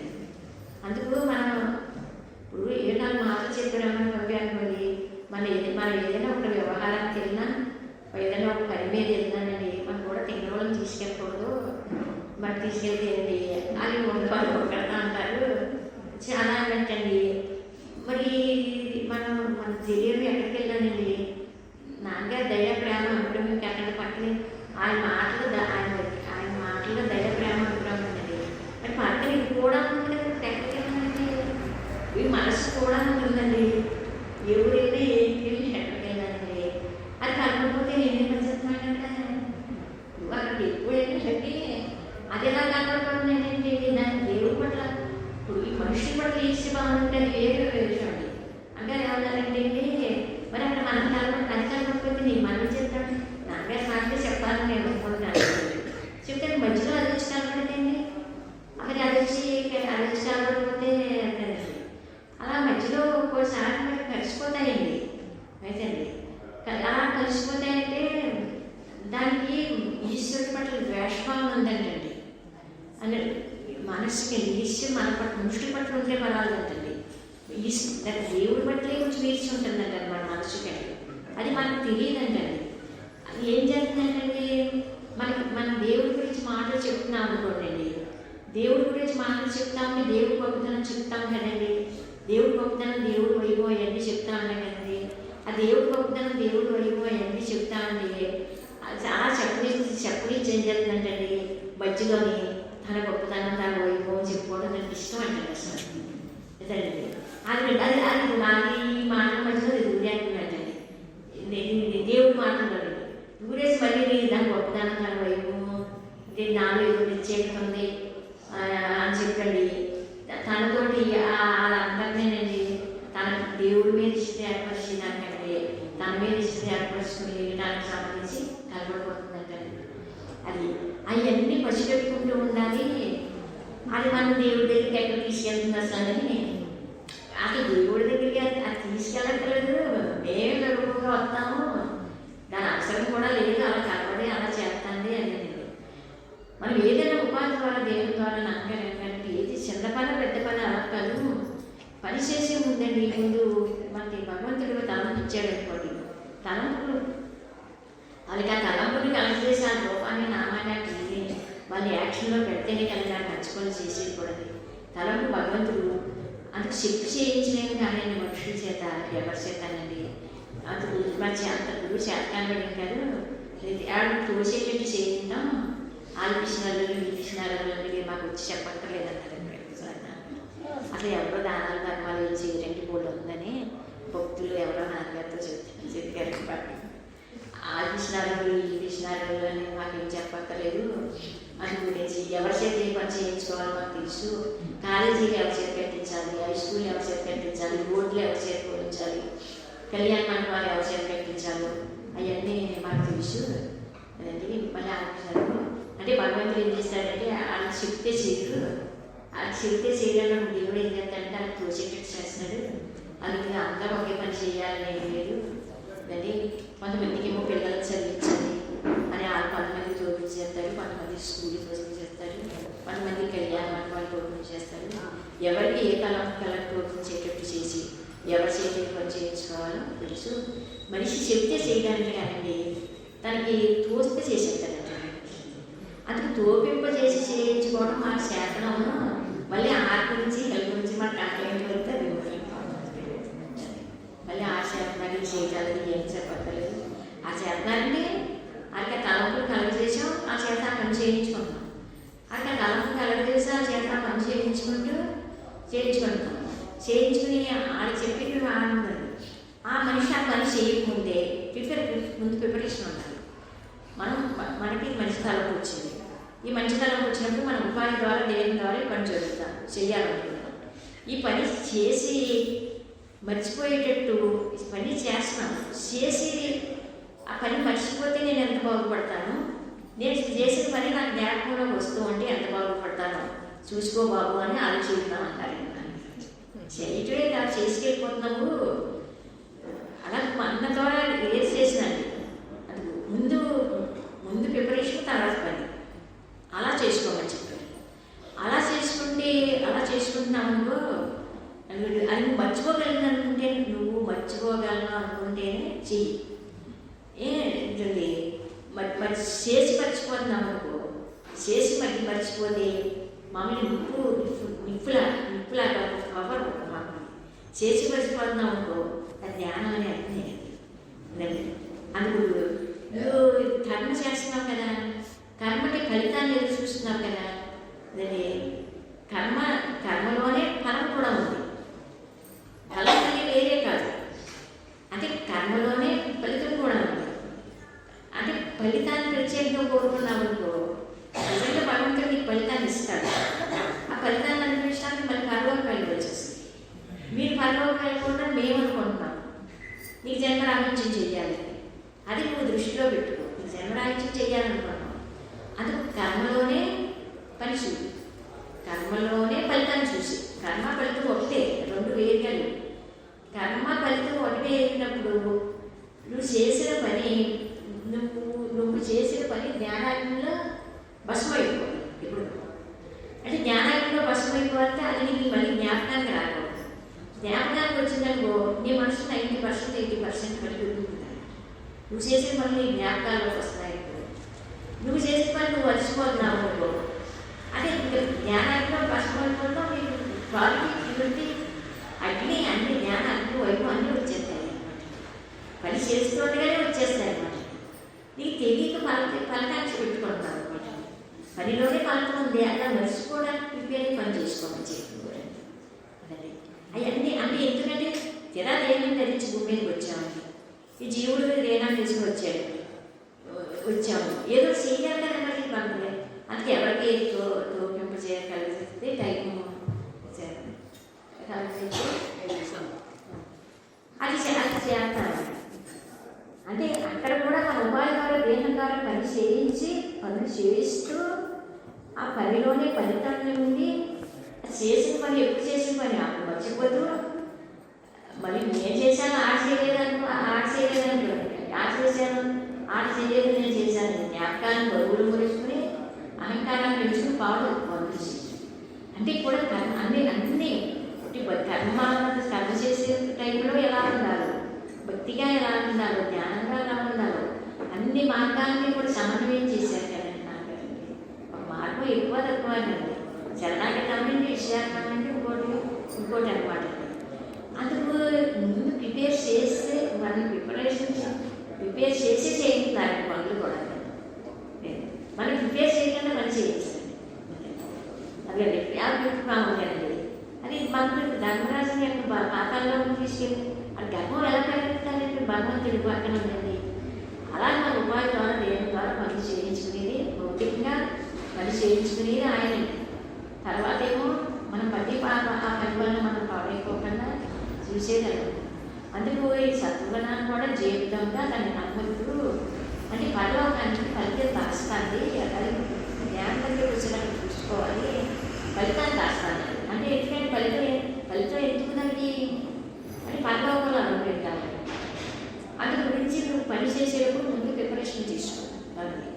అంటే మన ద్వారా చేయించేది ఆయన. అయితే బాగా ఫలితం ఎక్కడుందంటే పనిలోనే ఉంటుంది, చేయించుకునేది ఆయన అని చెప్పి. అది నువ్వు చేసిన పని జ్ఞాపకానికి రాలేదనుకో ఇంకా అంతా దగ్గర క్వాలిటీ పూర్తి తప్పించి ఇంకేముంటుంది అట్ని జ్ఞానం అని గురించి అన్ని జ్ఞానాలలో పశువులు ఉన్నాయనుకో మిగిలేదు నొప్పి. అలా చిన్న చిన్న అన్ని కలిసిపోయేసరికి జ్ఞానంలో లాస్ట్ వచ్చేసరికి బలహీనత వాసన సంస్కారాలన్నీ కూడా ఆ పశువు మనం న్యాయం చేయించుకుంటా చేస్తాం కదా మనకి నుండి కాదు అవన్నీ మేము చూసుకుంటాం. అది మా పని మాకు విడిచిపెట్టు నీ పని విడిచేసుకుంటాం. అంతేకాని మన చేతిలో పని మన చేతికి కేటాయింపు ఈ తలంపు ఎందుకు కలెక్ట్ చేశారు. అందు గురించి తలంపులు కలెక్ట్ చేసినప్పుడు మట్టికి భగవంతుడు మంచి తలంపులు కలెక్ట్ చేశారనుకోండి. మంచి తలంపులు కలెక్ట్ చేసినప్పుడు ఆ బాడీ యాక్షన్లో కంపల్సరీ పెట్టాలని చెప్పారు. ఒక మంచి తలంపులు కలెక్ట్ చేసింది ఆయన నాన్నగారు అనమాట. సంకల్ప శక్తి భగవంతుడు. అది సంకల్ప శక్తికి క్రియాశక్తి తోడు చేసుకోమన్నారు. సంకల్ప శక్తి క్రియాశక్తి తోడు బాడీ యాక్షన్లో పెట్టినప్పుడు ఈ సంకల్ప శక్తికి క్రియాశక్తి తోడైపోతుంది. అని బాడీ ద్వారా పని జరుగు క్రియాశక్తి అంటే యాక్షన్లో తీసుకురావాలి.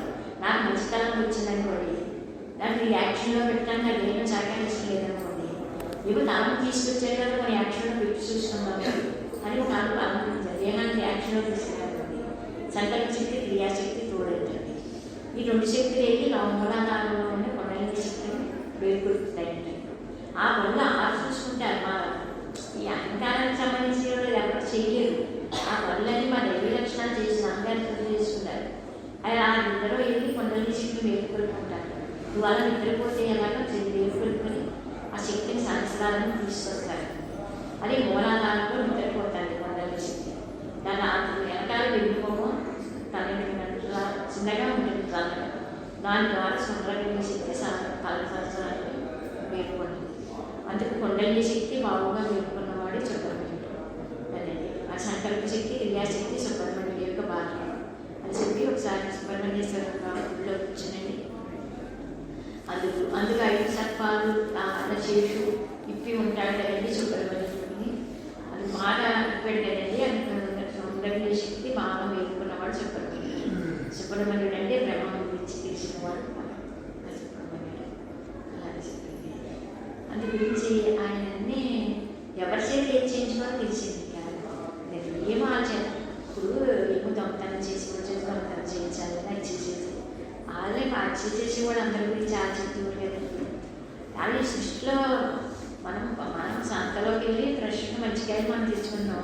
ఆ చుచ్చులు ఖర్చులు కాయలు కూడా పట్టులో రాత్రి అది సృష్టిలో ప్రతి కాసిన కాయ అవసరమేమో సృష్టికి ఉపయోగించుకున్నారు. అలా సృష్టిలో ప్రతి జీవుని పంపించారు. వాళ్ళ ద్వారా ఏం చేయించుకున్నారు. నీకు ఎందుకు ఆ గొడవ నీ గొడవ ఏదని చూసుకోండి. అయితే అందరూ నా వాళ్ళు అనుకో.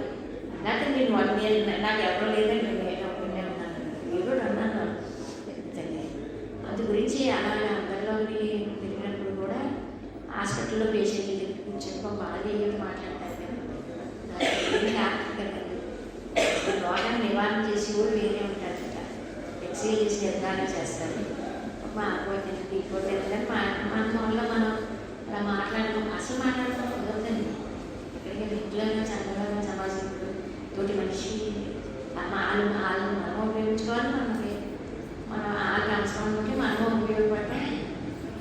కంపేర్ చేసుకుని